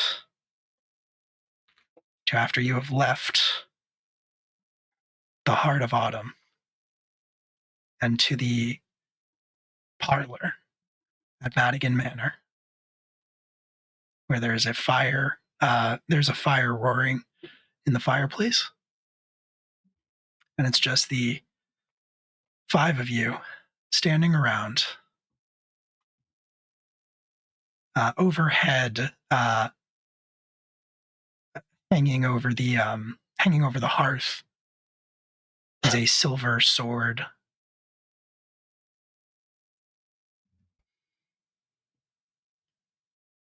And yeah, they're for the first time, really, you have the chance to do what you will with your father's death. Because for the first time, you all really know who Alexander Madigan was.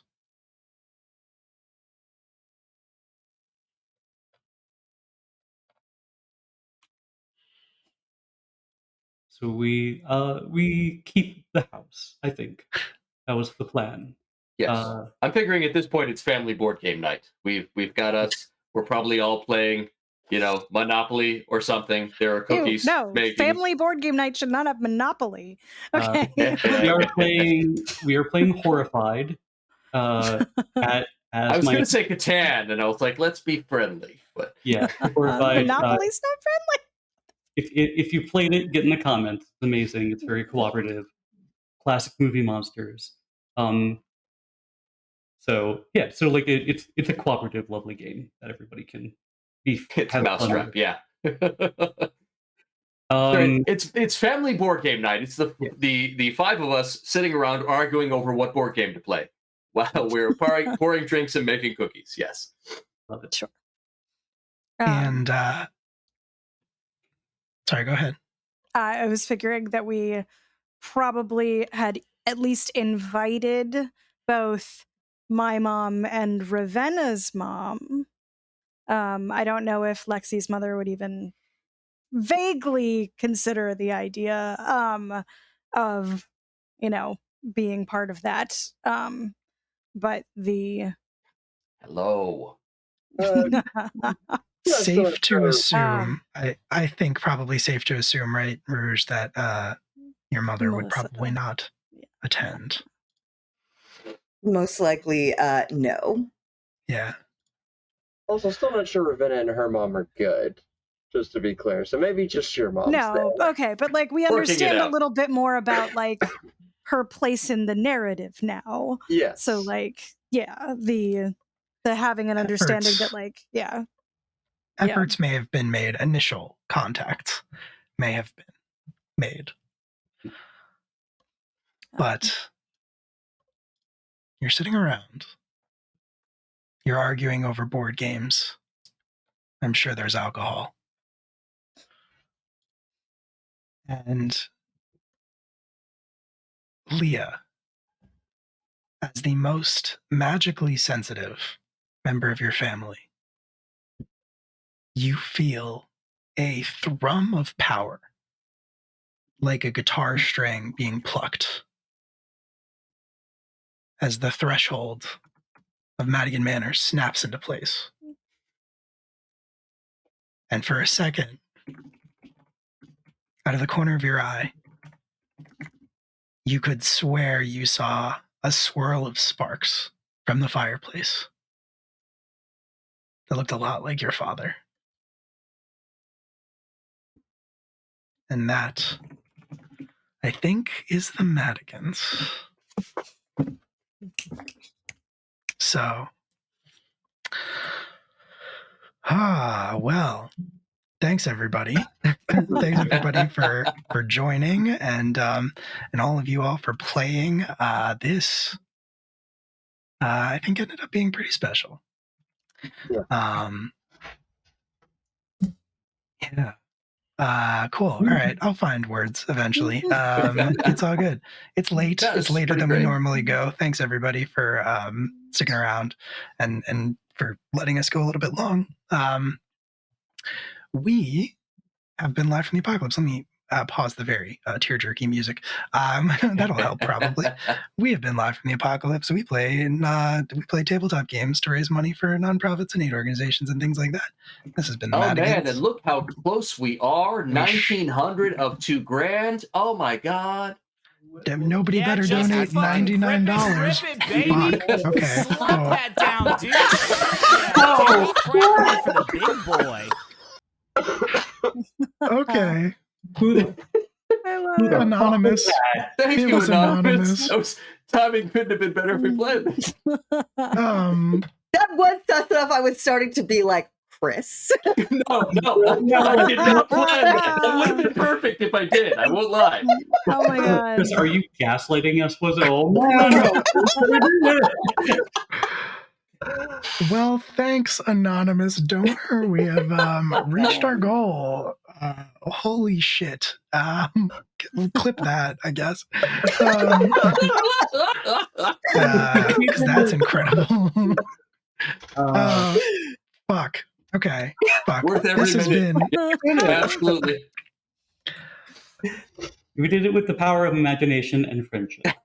family. Family. Family. Family. Family. Wow. All right. Well, that's enough. This has been the Madigans. We're live in the apocalypse. You know all the bullshit. I'm not going to say it. Yeah.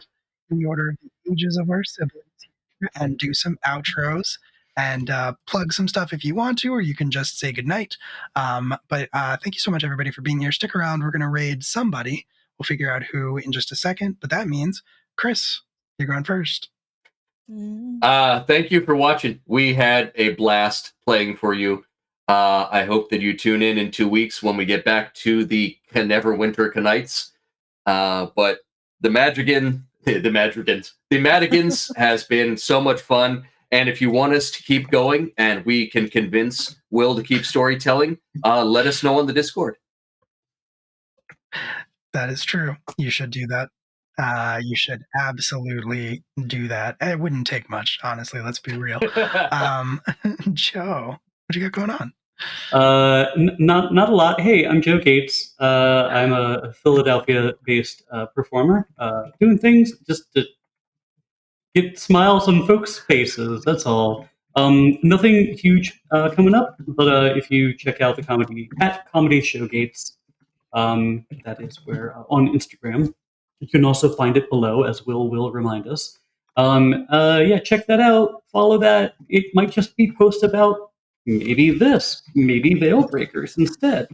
But I'm having a little bit of wish regret. I was like, oh wait, world peace. Oh, I was like, when do I add in the stuff about like predatory lending needs to go?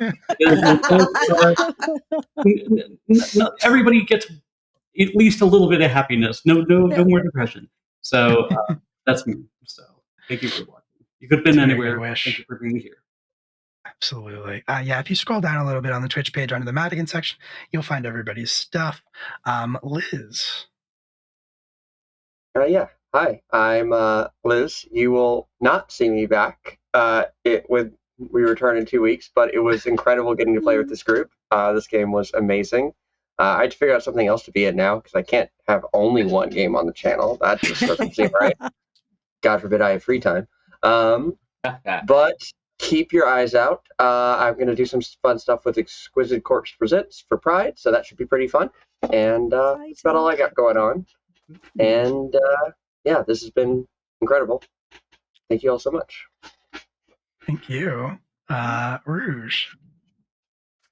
Hey, so you can catch me actually tomorrow and Wednesday of this week. I will be over on Guild Superior tomorrow in the second half of our modern Call of Cthulhu game. And Wednesday, we will be playing another one-shot in the Morkborg system that I played with them previously. So you can catch me over there. And yeah, I guess whenever Veil Breakers makes it back on the channel, I will be back playing with them as well. So, and then on a non-gaming thing, the band that I've been performing with for the last decade, the adults comedy a cappella band, the Misbehavin' Maidens, we are doing our 2 final shows. One of our shows is this Thursday in Greenbelt, Maryland. And if you go to the misbehavenmaidens.com, you can get more details about that. And then our final show will be at the Jam and Java in Vienna, Virginia on June 30th. And there are still general admission tickets on sale for that, though we have been selling quite a bit. So hope anyone who lives in the area and might be interested, you can check out our music ahead of time on like Spotify, iTunes, etc. Just be forewarned, it is all very not safe for work, so beware where you listen to it. But yeah, check us out. And if we sound cool, you should come check out one of our final shows, because it is the last time we plan on performing live. So, yeah.